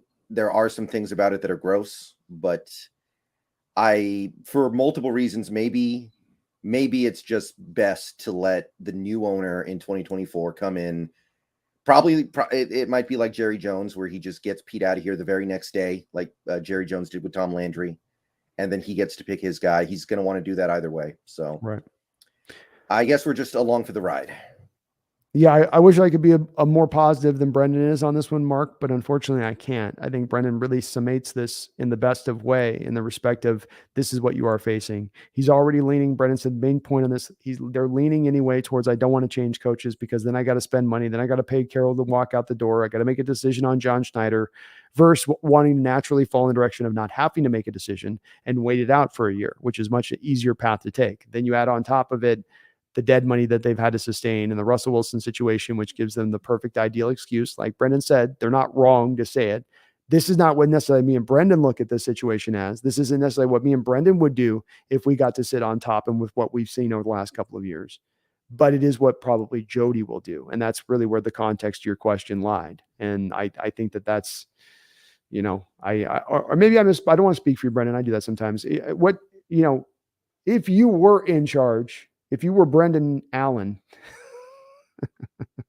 and this goes down this season, like he just said, next 5 games you lose, another historic like defense. They get it down to 29 points per game, let's say, so they keep it under the 30 mark. Just so can't call them historic, like last couple of years. What pathway would you take? Let's say what pathway would you take? Well, I mean, am I selling the team in a year? Yes, but you're going to try to be a minority owner. Then sure. I would probably do it at that point because the results are so bad that if you don't do something, you're basically admitting that you don't care because you're going to sell the team in a year. Mm-hmm. And I wouldn't like that. That would kind of make it a hard sell to be a minority owner in a couple of years. So I probably would. At the end of the day, he's a defensive first head coach who has one of the worst defenses in the NFL. Borderline historically bad, and he's, I think, the second highest paid coach in the NFL. I would, and I'm not saying it can't happen. I just don't believe it will. Low likely, Mark. Low likelihood. I mean, probably single percentage point chances, Brendon. Fair enough, like 5% chance, even if on the back of the bag. So, and honestly, with the way we drafted last year, I'm not even that tripping about it. Like, if he can have another draft like that and set it up for the next guy, then I'm not even that upset about it.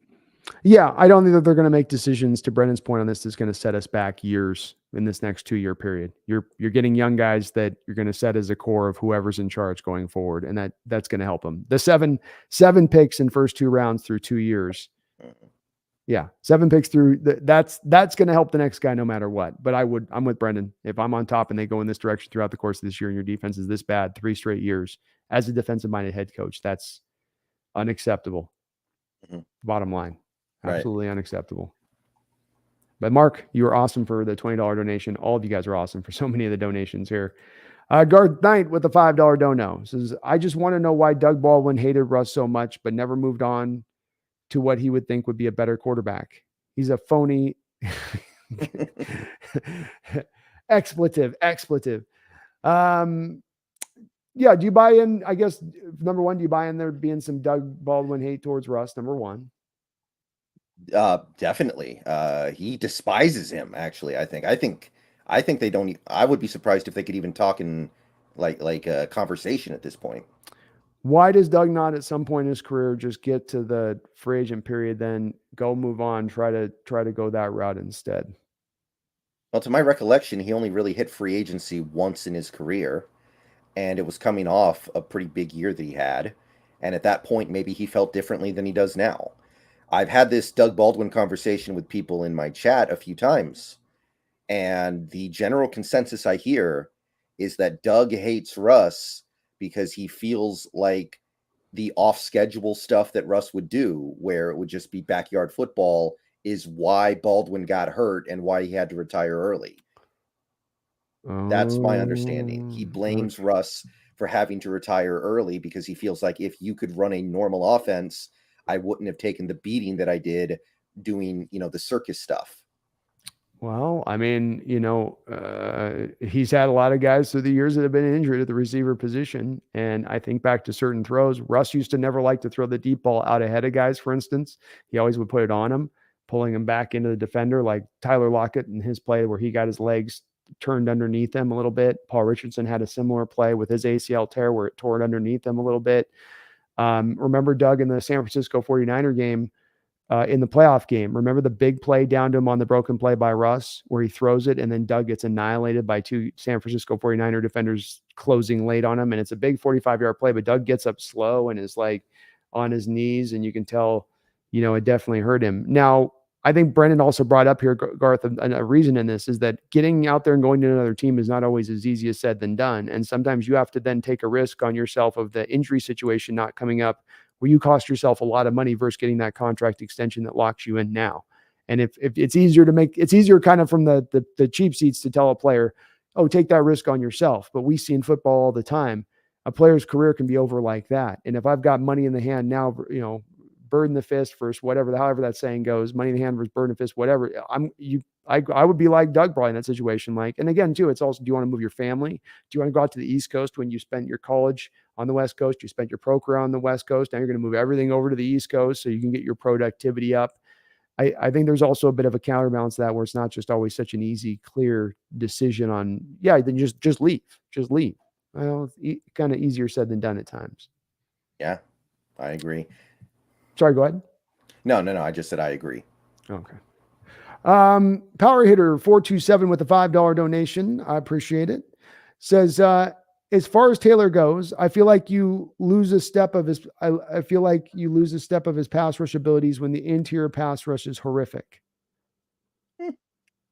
It's all connected. I think he's just saying that because the interior of our defensive line can't get pressure, Taylor struggles to get pressure as well.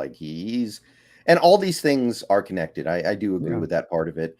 A lot of people are killing Quandre Diggs right now. Mm-hmm. And I get it because Quandre Diggs is not playing well. But I also say, look, Quandre Diggs, since he got here through the 2021 season, may have been our best player over that time. So when he plays bad, I'm going to assume it's other things before I assume it's him. It's going to take a while for me to get to the point that I think, okay, Quandre Diggs just isn't good anymore. Yeah, I agreed. I think that there's some other factors, and I think you're right about it all being a little interconnected here. On Brendon's point, Power Hitter, I'll give you some back on this too, Power Hitter. I think that when you're also running a 3-4 scheme like this, and you're not doing as much blitz stuff, you're not getting those outside guys, always getting the one-on-one stuff. What Brendon just talked about a second ago, where even though Taylor's not getting the sacks, he's still getting chipped. So if you have the blitzes coming up, those backs got to come in there, and the chippers have now got to come up and pick up the linebackers in the blitz, the middle linebackers coming through or the safeties coming through. And so Taylor's not always getting that one-on-one pure on the outside. Even on his sack, if I'm not mistaken, he has to get first that I believe past the tight end at the line of scrimmage coming off of his release. Then he has to get past the tackle with a ghost move to finally get around and then rip Mariota. And so, it's going to help him to maybe have more of that free rush, to your point on that power hitter. Very good point, man. It's a very good point. Chase Stern with a $5 donation. Thank you, Chase. Do you believe Waldron could be a head coach after Pete? I think Desai's the guy more than Waldron. Yeah, I think there's more of an open door to probably Desai having a little more of a pedigree to be the guy to take over with this, Chase, with his star being just a little more brighter league wide. He seems to be a little closer on his ascent, though Waldron's going to be on his own ascent if he can stack up years like this, getting the play out of Geno like he is. That's going to make people take note. He just has to do a little bit more. Whereas Desai's got a little bit of a head start on him, I feel like. But Waldron's done a great job, man, to get this out of this offense. You mentioned 2 rookie tackles, an interior and offensive line that's not playing particularly well.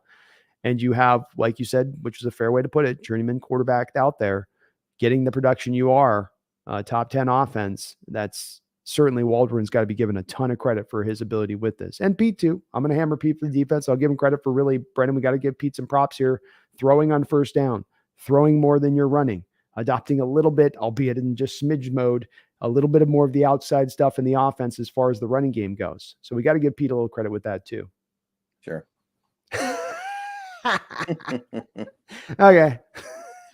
No. I think it's a good point. I always say as the head coach, you're kind of responsible for everything on the team. So Pete, you got to give him something for this offense. It took a little longer than we might have liked, but the offense is now in a fairly good place. And, when I look at this offense, I know some people are, loving Geno right now, but I look at it and go, imagine what Waldron could do with CJ Stroud or Will Levis or even Hendon Hooker.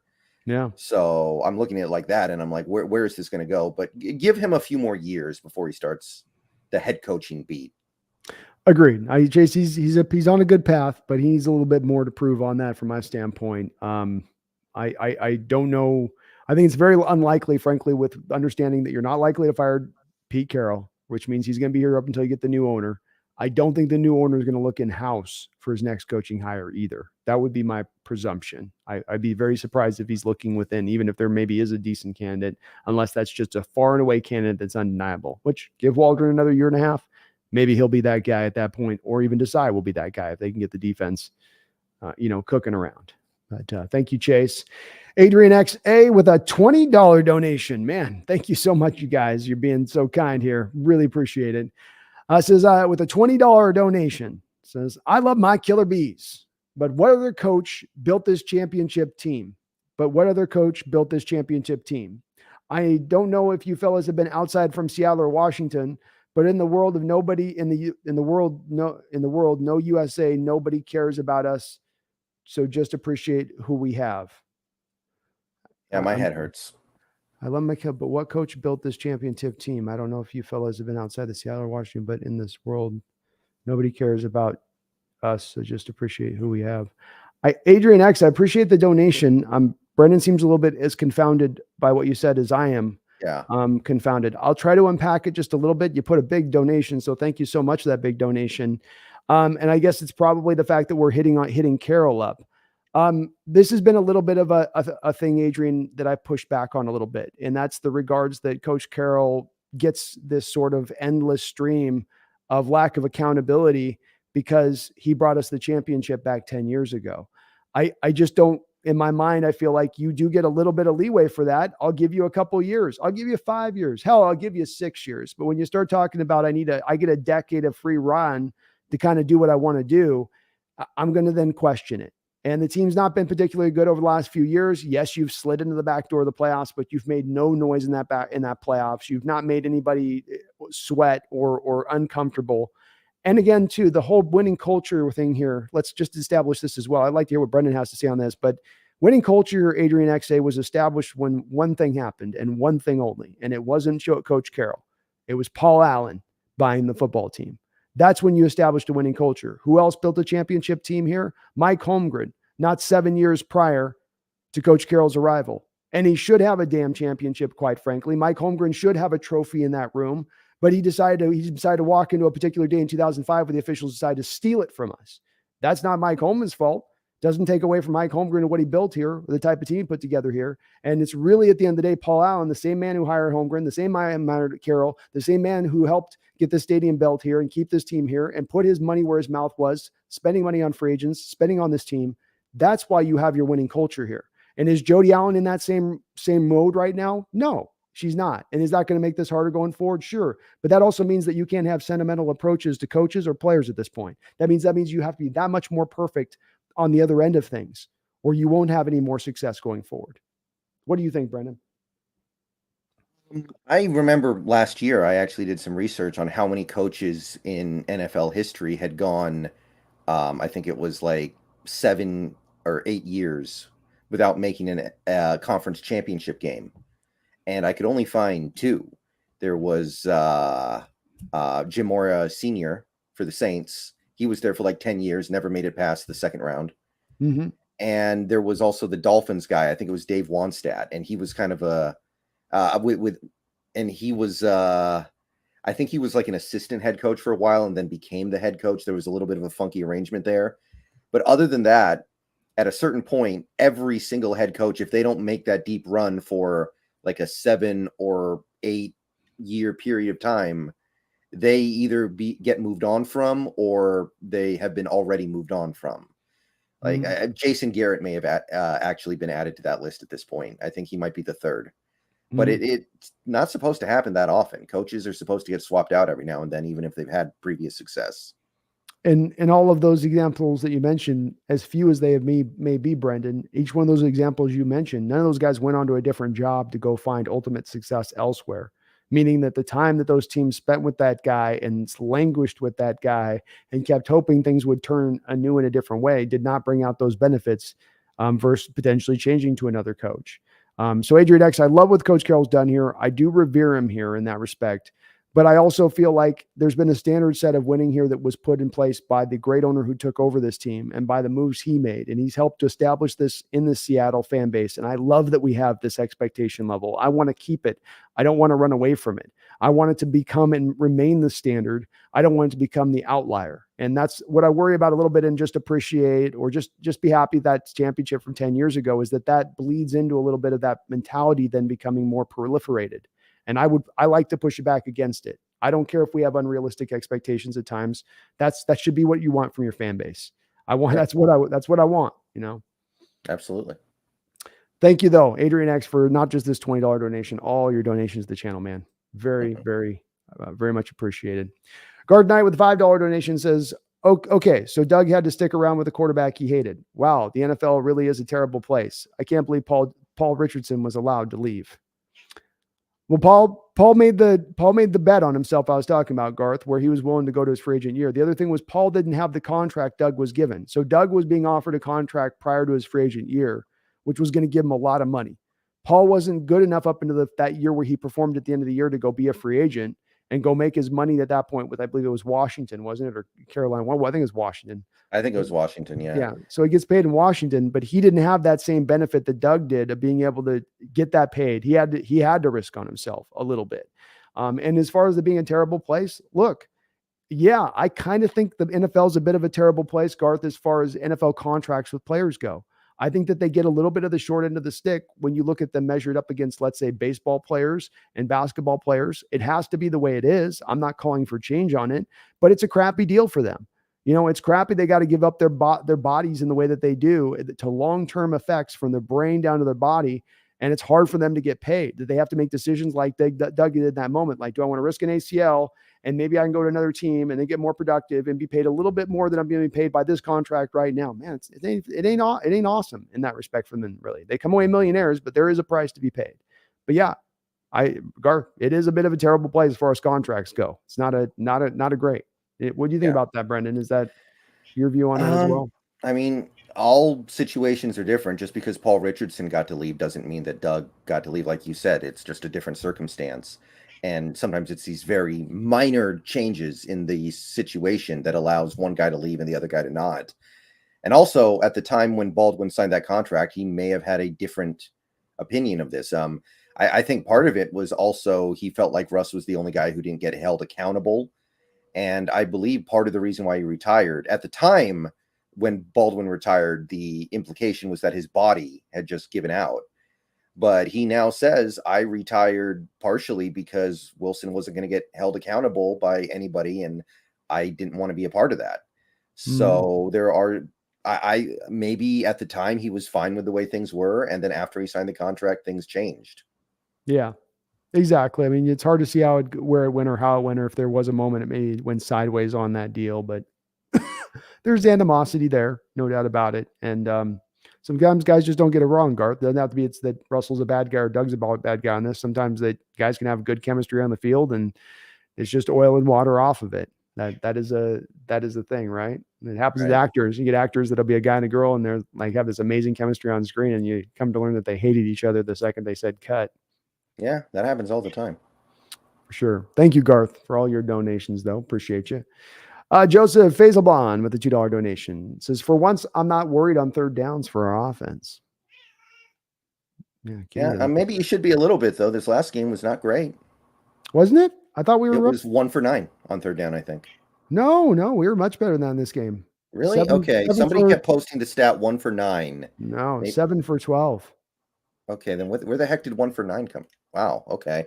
Yeah. I don't know where the heck that came from, but people kept posting into my chat, and I guess they wore me down, and I started to believe it.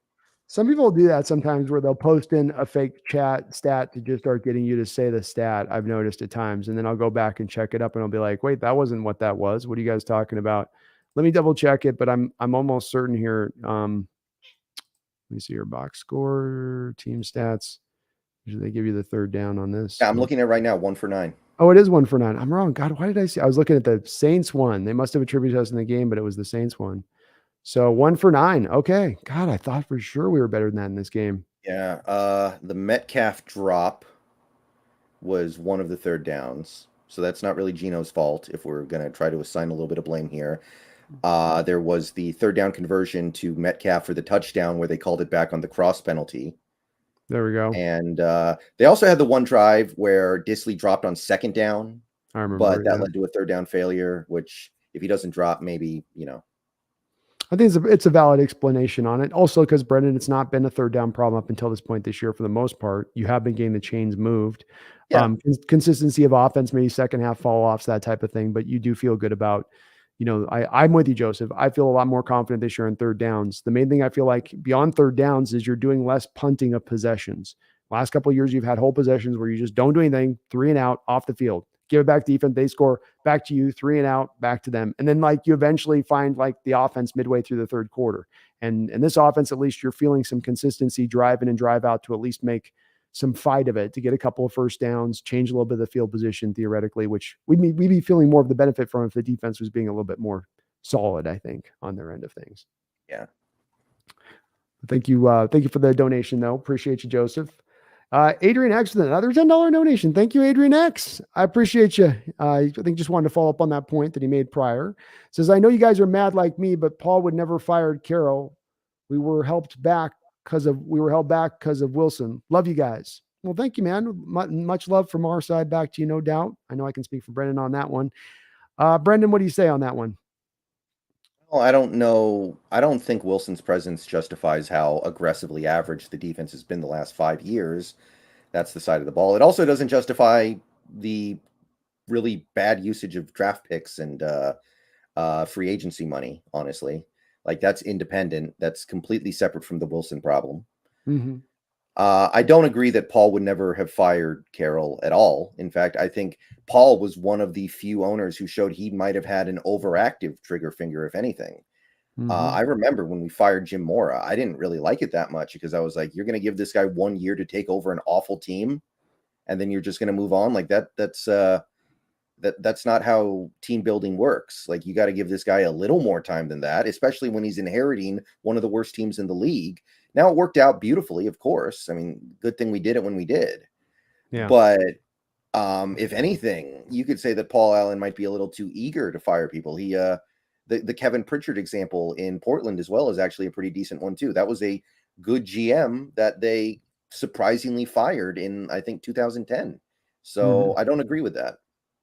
Yeah, Adrian X. Let me piggyback on the top of what Brendon said with this, just to provide some backing on this as well. You brought in first moves he bid is he lasts a year with Erickson that he inherits. Then he pushes him out the door. He brings in Mike Holmgren, gives Mike Holmgren all the power and head coach. After a couple of years of Mike Holmgren here, he determines, Mike, you're not doing well enough as a GM. I need a new GM. I believe he brings in Ferguson then at that point in time. Ferguson lasts for a couple of years as a general manager, and then he fires Ferguson and hires in Tim Ruskell. He also has Holmgren still on at that point as coach, but under these like reduced capacity roles at that point in time. Then to Brennan's point, you get to Jim Mora only lasting 1 mere year. It's very rare for football coaches to get just 1 year, especially as Brendan just said, the roster was in a turnover point. That was the back end of that Super Bowl run you had. The guys were getting old. So there was a little bit of though Mora wasn't great in what he was doing, it was understandable why you maybe look as bad as you did at that time. You weren't stacked from a talent standpoint of things. So I think that that built up, he had a willingness to fire guys. He was not some guy just going to ride with somebody for the hell of riding with them. The other part of this is that Allen would have taken into account, being a very smart guy, I'm having a defensive coach here who can't coach defense. That would have set in Allen's mind, I think, almost above anything else as a part of that would have bothered him on this a little bit. I say what you about Holmgren at times, but he usually always had that offense at least going to a moderate level in a degree. It was never, there's never a point with Mike Holmgren's offense that you looked at his offense and went, well, that was a historically bad offensive year for Mike Holmgren. You Maybe didn't the say last that. year. Maybe the last year. Maybe the last year, but even in that last year, there was at least maybe some explanations where your MVP Yeah. back was toast, and I think your quarterback got injured, and you had, I think, a lot of injuries into that final season on that. And not to mention, you had set up a weird state with the Mora taking over in a year out, and how that kind of put the locker room in the way it did. I think it kind of messed things up a bit. But regardless of that, Adrian X, love you too, man. Thank you for all the donations. And look, we'll see what Carroll can do, man. Maybe he can turn this around this year. The thing that both me and Brendon have to acknowledge, the last couple of years, you've started out looking pretty horrifically at times and managed to turn it around over the course of the year. So if you've done it twice before, why can't you do it once again? Mark Sanchez with a $5 donation. Thank you, Mark. Says, do you guys see the Hawks making any kind of trade during the year, or do we stick with what we have? Thank you for the $5 dono, Mark. What say you, Brendon? I'm looking at Sidney Jones and Artie Burns. I'm not seeing a whole lot else that's worth trading. It either has no value or it has more value with us. So I'm going to say Sidney Jones, Artie Burns, and that's about it. Yeah, I'll go with that as well. I think that's all probably you're going to have as far as a trade. I'm trying to think, is there anybody else? Oh, there really isn't there, Brendon, is there? Now Penny's gone. Penny's kind of another one off that board that you might have taken a look at. As far as trading for Brendon, are you in full just sit mode? Or are you in, I'll buy for, I'll do a Quandre Diggs 5th round trade, not safety, obviously, but for a position where you can get equivalent help too. I mean, look, I'm totally willing to give the Carolina GM, I think his name is Fitterer, a call and see if he's willing to let Brian Burns go cheap. See if you can catch him in a moment of weakness. Always try to be doing stuff like that. But as for a specific, like, I want this, I'm mostly okay. We've got a lot of draft picks going into next year. I don't know if this team is better than people expected, but it is more exciting. So the thing roll with it. Thing I got to acknowledge with that, Brendon, I'm glad you feel the same way. I'm having fun watching these games. I'm entertained, and it's not just the more offense. It just feels more like a standard football game a little bit, how you're watching it play out to me, than sometimes the clumpy affairs we've gone through in recent years where things are just, to me, it is a more entertaining. I'm enjoying these games a lot and watching it. Could be just watch the young guys get to go a little bit, but for us being 2-3, I've had a lot of fun, with this year so far. And Mark, I think I'm with Brendon on this. I'm basically going to sit. There's a couple guys out there you could look at also in addition, be Shaq Thompson or even a Roquan Smith trade that I would be willing to make if Schneider's looking far reaching at the compensatory system. And he's looking at, okay, Roquan's going to be a target anyway this offseason. I'll have a couple of free agents go out the door that'll offset this value. If I do that to wait till then, let's just get him in the door now at that point. Why wait? If the Bears are willing to offload him, I don't know what the Bears are. It's going to be interesting to see though, Mark. Last year it was very slow around the trade deadline because of the extra game in the season and more teams thinking they're in it. I think the same thing's going to be true this year as well. So I have the same feeling that you're going to be The few and far between guys available, more teams thinking we can still get in the playoffs this year. We can still try to maybe make some noise. Thank you, though, Mark, for all your donations as well. And Adrian X coming back with another $5 donation. I appreciate you, Adrian X. Says, this is a rebuild year. Let's talk at the end of the year, end of this year. Love the Killer Bees, and don't be soft on me. I can handle the Killer Bees expertise. Oh, no, we're not going to be soft on you, man. You know us. We'll keep it real with it. And thanks for the $5 donation. Part of why I said, Adrian X, I do give, and we will give our opinions out, as we go over the course of this year, but because of the situation we're in, you do get the afforded ability here to wait through the end of the year. I would never say I'm calling for Carroll's head mid-year. I'm perfectly fine to let this whole season play out as a rebuild year. And as I've said, if I see signs that you're progressing forward, you're developing players, you're getting the most out of the scheme, you're putting them in a position to succeed, you're not looking overwhelmed as a coach, you're not failing on one side of the ball to a historic level, I'll be more encouraged to say I'm willing to potentially ride with Carroll going into the future. But if it is where it's at in that realm, I might be less opposed to doing that, if that's fair enough to say it in that way. Adrian X, what do you think on that, Brendon? Yeah, I mean, I'm not calling for anybody's head right now. I think that's an important distinction to make. And by the way, I'm getting a lot of fire hurt and fire decide comments. Let's talk about that for a couple minutes here. Can we stop calling for people's heads after 5 games? It's not a good process. And let's remember again as well, I'm not trying to again go all at Carroll here. So Adrian X, don't take that on this. I'm going to Carroll this, but the firing of the assistant coaches is being the problem. Get Desai out of here. Get Hurd out of here. I feel like that's a trapping again, Brendon. You did this last 5-6 years. Just like you're getting tricked into the same way where, I caught you stealing. Okay, but I'm going to do this to make you feel better. Okay, that does make me feel a little bit better. And it's like the cheapest, easiest trick to pull out. We're going to hire from within a new defensive coordinator with new ideas. We're going to hire from within a new defensive coordinator with new ideas. No, you're not. He'll have the same ideas. They might change the scheme, but they're going to want to run things the same way. You're looking for yes men. And that's what happens when the last, 4 hires you've made, Brendon, have all been in-house for the defensive coordinator position. That doesn't mean you're looking for a guy with outside ideas who's really pushing the envelope, who's really telling the coach, here's what we're going to do. We're going to go outside your comfort zone, coach. Instead, what you're getting, and tell me if I'm wrong on this, Brendon, but instead you're getting it more of a yes man type. It's not that Hurd isn't a quality coach or that he doesn't have something he brings to the table, but he is at that point going to be more of a yes man. And it makes it harder for me to then put the blame upon him as being the problem, because then we're just going to switch chairs out here with moving him out. Just going to be another guy to be in the same place that we're trying to blame. And more than anything, I don't think Clint Hurd has ever called plays before. So this is the first time he's doing this. We all have to start somewhere. Right. And I'm okay with getting Hurd his time to kind of feel his way through a little like Waldron does. It's just that we're seeing a lot of the things, and I think you making the comparison to offense is apropos. We're seeing a lot of the same lack of establishment of the new scheme. And that, though, to me, again, comes more back to Carroll than it does Hurd. I don't think Hurd was like, let's put this 3-4 in, but then let's run soft zone coverages on the other side. I don't think Desai came in here running the cover 2 shell his whole career, basically, and said, you know what, let's stop running that. Let's start running Coach Carroll's coverage schemes on the back end. That's what I really want to do. I don't think he would have done that. I don't. Yeah, that doesn't make a lot of sense. Thank you, Adrian X, and we will definitely have our share of patience on this. So we're gonna give it our time on this and look at it and see where it goes. That's for sure. Garth Knight with a $5 donation. Thank you, Garth. Says, Brendon, are you kidding me? This is ridiculous. I appreciate you believing Doug, but I believe in Bob Lazar over anything Doug or Sherman says. Okay. I don't know who Bob Lazar is. I got to be honest here. Yeah, I'm sorry. You got me on that one too, Garth. I'm not sure who Bob Lazar is. Yeah. The name sounds somewhat familiar. I feel like if I knew somebody with that name, I would remember it because it's a pretty memorable name. But I don't know if I believe Doug. I'm just saying that's how he feels. It may not be true. Bob but Lazar that is how he feels. Conspiracy theorist, by the way. So, okay. What's his big one? Is he the lizard people guy? Is he the, I don't know. I'm pretty deep into that realm of things, and I think he's a UFO guy. I think he's a UFO guy. Okay. Yeah, well, big UFO dude, I believe. But I can appreciate you believe in I believe you believe in Doug, but I believe in Lazar.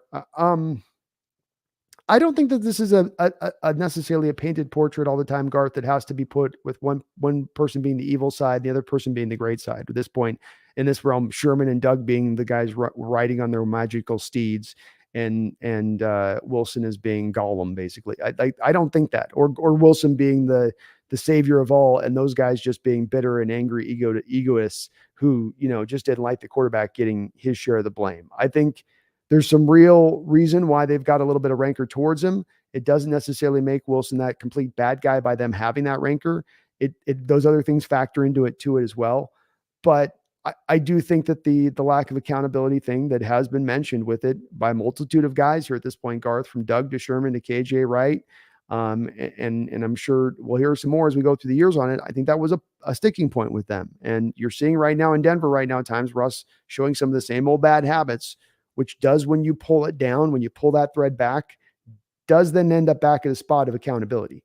Because these things and problems that exist in Wilson's game, Brendon might be right to a degree with what he was positing earlier, that maybe it's just a matter of Wilson wearing down. But if it's not that, and the other likelihood is then it's a matter of him not growing those old man skills. It's not him, I'm not doing this part of my game right. I need to do better. I need to get better pre-snap. I know to throw with anticipation better. I need to read the blitz better. I need to have better control at the line of scrimmage. I need to not use the same hand signals in game 1 in Denver that I used back in Seattle when I'm going in to play that Seattle team. Right? Straightforward things like that you think would be at the forefront of a quarterback's mind are not at the forefront of Wilson's mind. And so I can understand where a little bit of their accountability comes. I still love what Wilson did here. Amazing quarterback for us. But I also think I'm not going all Doug or Team Sherm on this, but I do think those guys have a measure of leg to stand on. And it's telling, Garth, that how many players, not being just Doug and Sherm, that have come back into this program here, as Wilson has left the door. I don't think it's completely telling, but there's something to read into that, I think. Isn't there? Just a little bit. I mean, it doesn't really matter if it's true or not. It's what he believes. And that's all that can be really said here. Nobody knows what the truth is here. Nobody knows if Doug Baldwin would still be playing right now if not for Wilson's off schedule stuff. There's no way to know that. Yeah. And I think this is just an instance where there is no real truth. It's just what Doug believes and what Sherman believe. That's really all I can say. It's like that medieval movie that they made recently, with the two knights, they got to fight each other. The last duel that occurred in France, and it's over this girl, and it's shown from 3 different perspectives.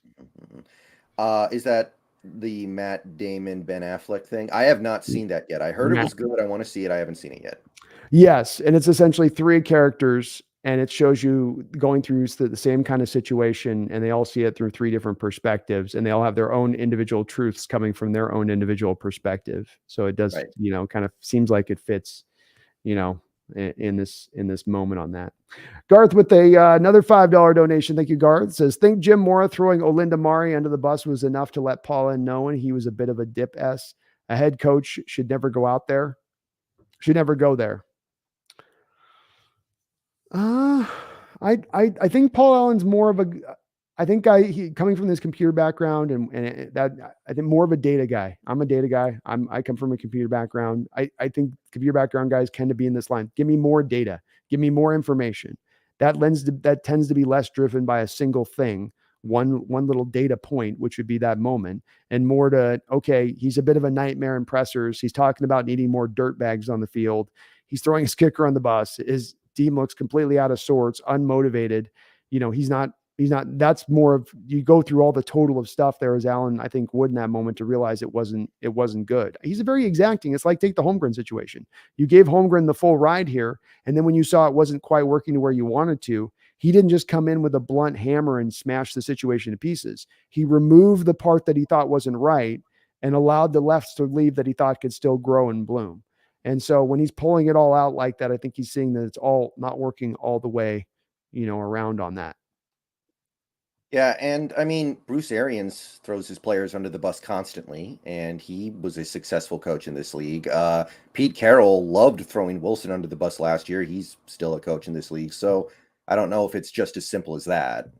Yeah, it's not good to do it, Garth. It's sort of a no place for coaches to usually go, but there are coaches that have done it. Hell, a coach did it this year, I think. It's like where he said the kicker's got to make the kick or something. I can't remember which game, but it happens. It does happen when coaches get emotional, and Jim was a passionate man. I think you missed a super chat, by the way. Mark Sanchez. Yeah. Sorry. Thank you for catching that. Mark Sanchez with a $5 dono. Thank you, Mark. Says, do you guys Do you guys know why the Hawks can't wear AFC West uniforms? I've heard multiple and conflicting reasons. Um, I don't think they can't. I think they just choose not to. What I've heard on this, could be wrong, is that you're only allowed the 4 offsuits. So you have home, away, wolf, and lime.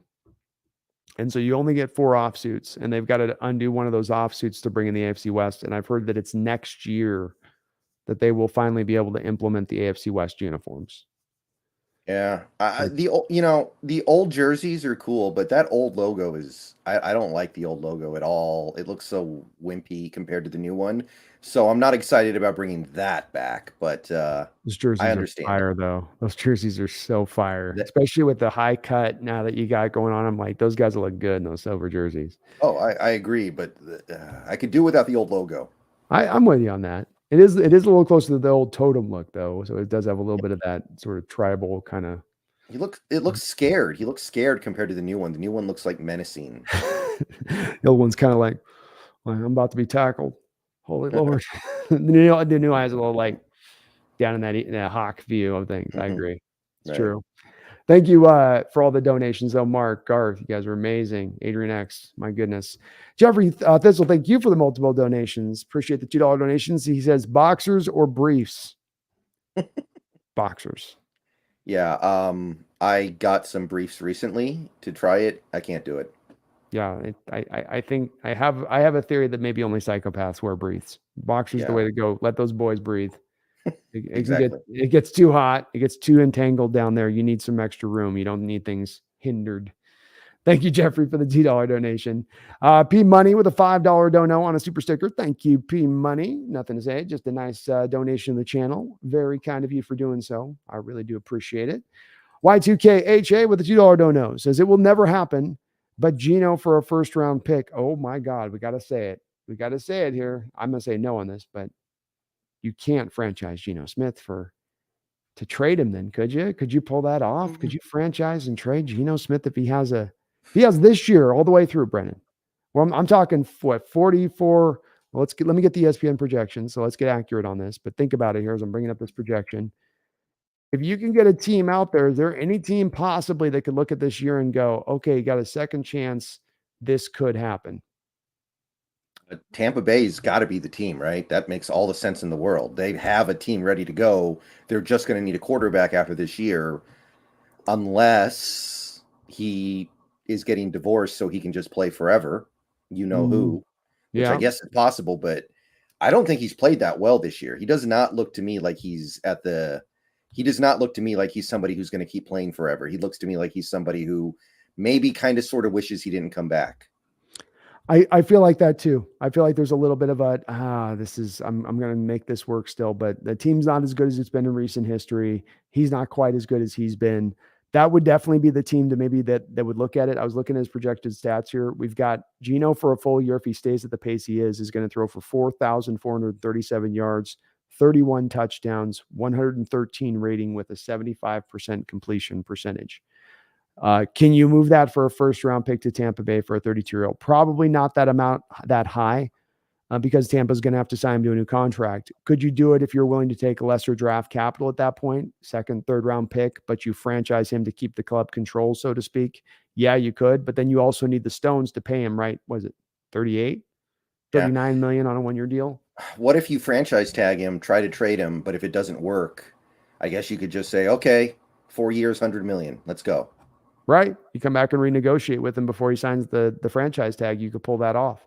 So you do have some flexibility to do that if you want, but to have the stones to sit there on a 1 year 37, 38, I mean, the cap will be probably at like 227 or something at that point. But that would take some stones, Y2K. I like what you're thinking though, man. I mean, he keeps having this year. Yeah. There's a chance you could turn him into an asset in that way. Yeah. Well, we've still got 12 games in front of us to see what he's going to do. Right. This is also what that's true. We can't make our assessment fully on this. This is also why I like potentially playing the compensatory game. Because if you're only going to get at best a second round pick as a pull from him in best case scenario, and you got to put the franchise and take that risk to do so, let him walk, play the compensatory. He signs that contract with Tampa. You get the third round back. without really having to shake a stick at that point. If you can play that, game, and there's less of a risk in that scenario to me. Y2K.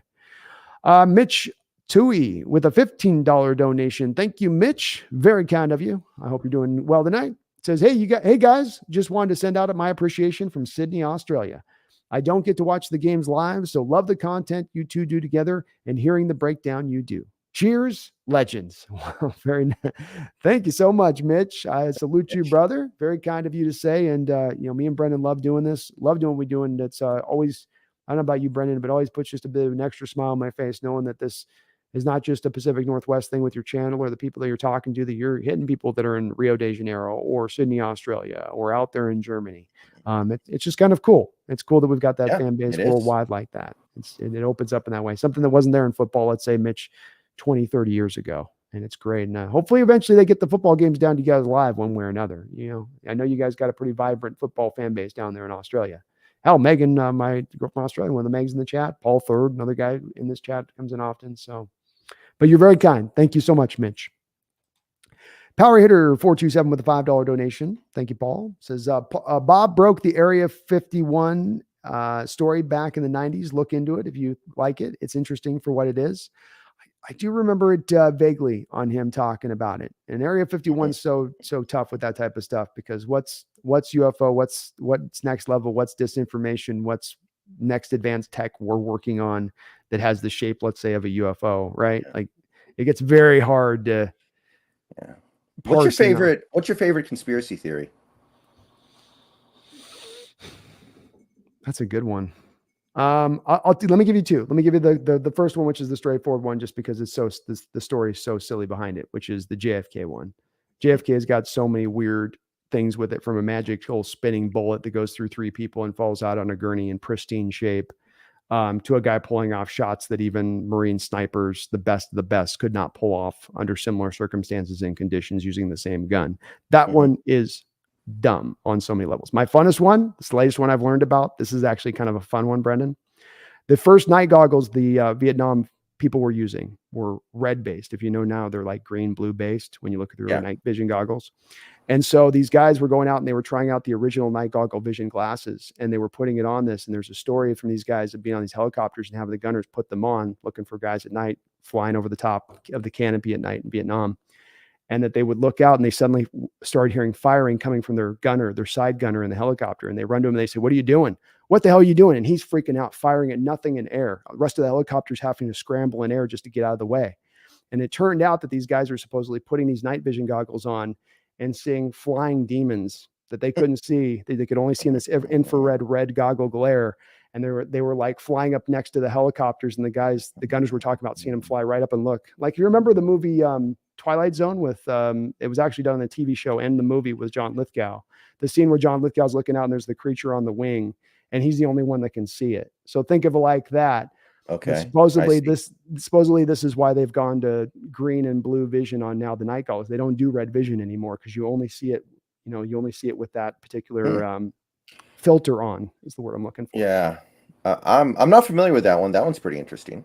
It's just fun. I'd love to get my hands on one of those red night vision goggles, though. If I could find one of those on eBay, man. Or maybe I wouldn't. Supposedly they sent the guys, made them crazy when they looked at it. It like just blew their minds in a way. Like they were. What's the name of the boat that apparently traveled through time? The ship?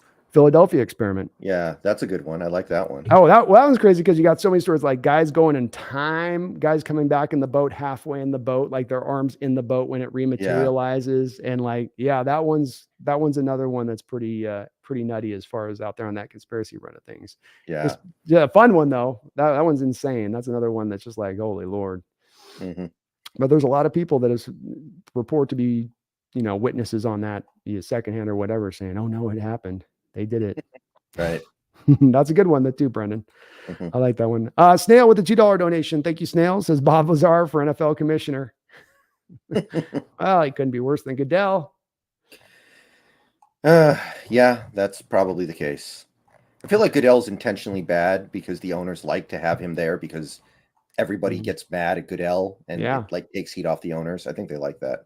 Yeah, well, it's old divide and conquer strategy, man. You can apply it in any place, Brendan. And that's that you get people mad at the wrong thing, and then they put all their blame in that. They never look at the real issue at play, being potentially the owners on these issues. So I agree with you. I think they like him as that guy who takes all that kind of heat and has to, sort of shoulder that burden. And for all people's yapping at him, nothing happens from it. He gets booed every year at the draft, but it's not like it, comes through. Are you hearing any Golden Tate rumors? Seeing Golden Tate rumors put in the deal.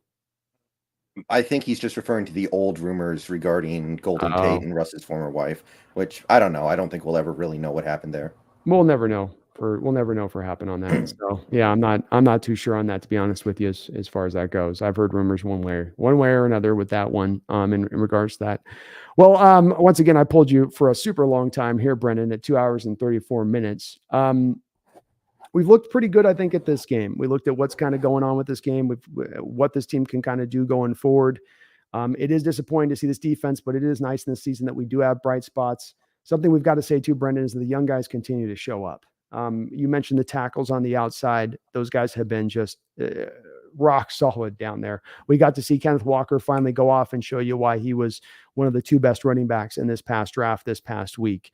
Your Boye Mafe, like you said, I feel good about him in the game. Versus Darrell Taylor in the run game, I have so much more confidence when they try to run to his side versus, Darrell Taylor. Tariq Woolen being one of the best cornerbacks in the league from day one here. Kobe Bryant, even when he seems to get beat, he's still able to come in there and cause a turnover. Caused another one today in this game, getting his head on the ball. So where are you out on these young guys? Are you just nothing but over the moon? Did we just have the best draft in 10 years? Are these guys everything you thought and hoped and more? Or, No, I love the young guys. My concern is that thing I said. We have a history lately of having these players who start to flash year 2, year 3, and then they don't make the leap. So I'm hoping these guys make the leap. Yes, I'm with you. That's the next part of this. Is now you guys have set the stage, early performance. Let's build upon it. And that's what it takes going forward. But if you can hit a draft like you hit with this draft, Brendan, say nothing of where you get your quarterback or who's the coach or anything else. You put these 2 drafts together, you're working with so many good facets in there and aspects there as building blocks wise with all of that, all that value. And hopefully they can do so. They've got the draft ammunition to do so. That's for sure. Garth Knight with the $5 donation says, Brando, my favorite conspiracy theory is the Eisenhower meeting with the aliens, one where he allows the aliens to feed on people in national parks. I don't know that one. That's pretty good though. Yeah, this is the Val one. So supposedly three of them come from Venus and come to an agreement, and they're going to allow a certain amount of the population, and it's not as much as to be fed on, but Eisenhower didn't know that part. It was to be tested on, was supposedly how the agreement. But yeah, that was one that he just supposedly walked up. There's actually a picture of him. His name's Val Thor Valor or something. Thor something. Valiant Thor. It's a silly name, but supposedly, yeah, he came in there. Their ship set down on a farmland. Came out of the ship, said, "Take me to your leader. Take me to your president." They went to the Pentagon first. Pentagon took him to the president. They said, "Here's what's going to go down," and he said, "Okay." Supposedly, there was an agreement made at that time where he said, "All right, you can have access to 0.005% of the population as long as you don't annihilate us." I think something along those lines, if I remember correctly. I like the Tunguska event. The what's it called? That big explosion that was out like in the middle of the. It was like the force of a nuclear blast out of nowhere. I think they call it like the Tunguska event. Have you ever heard of that one?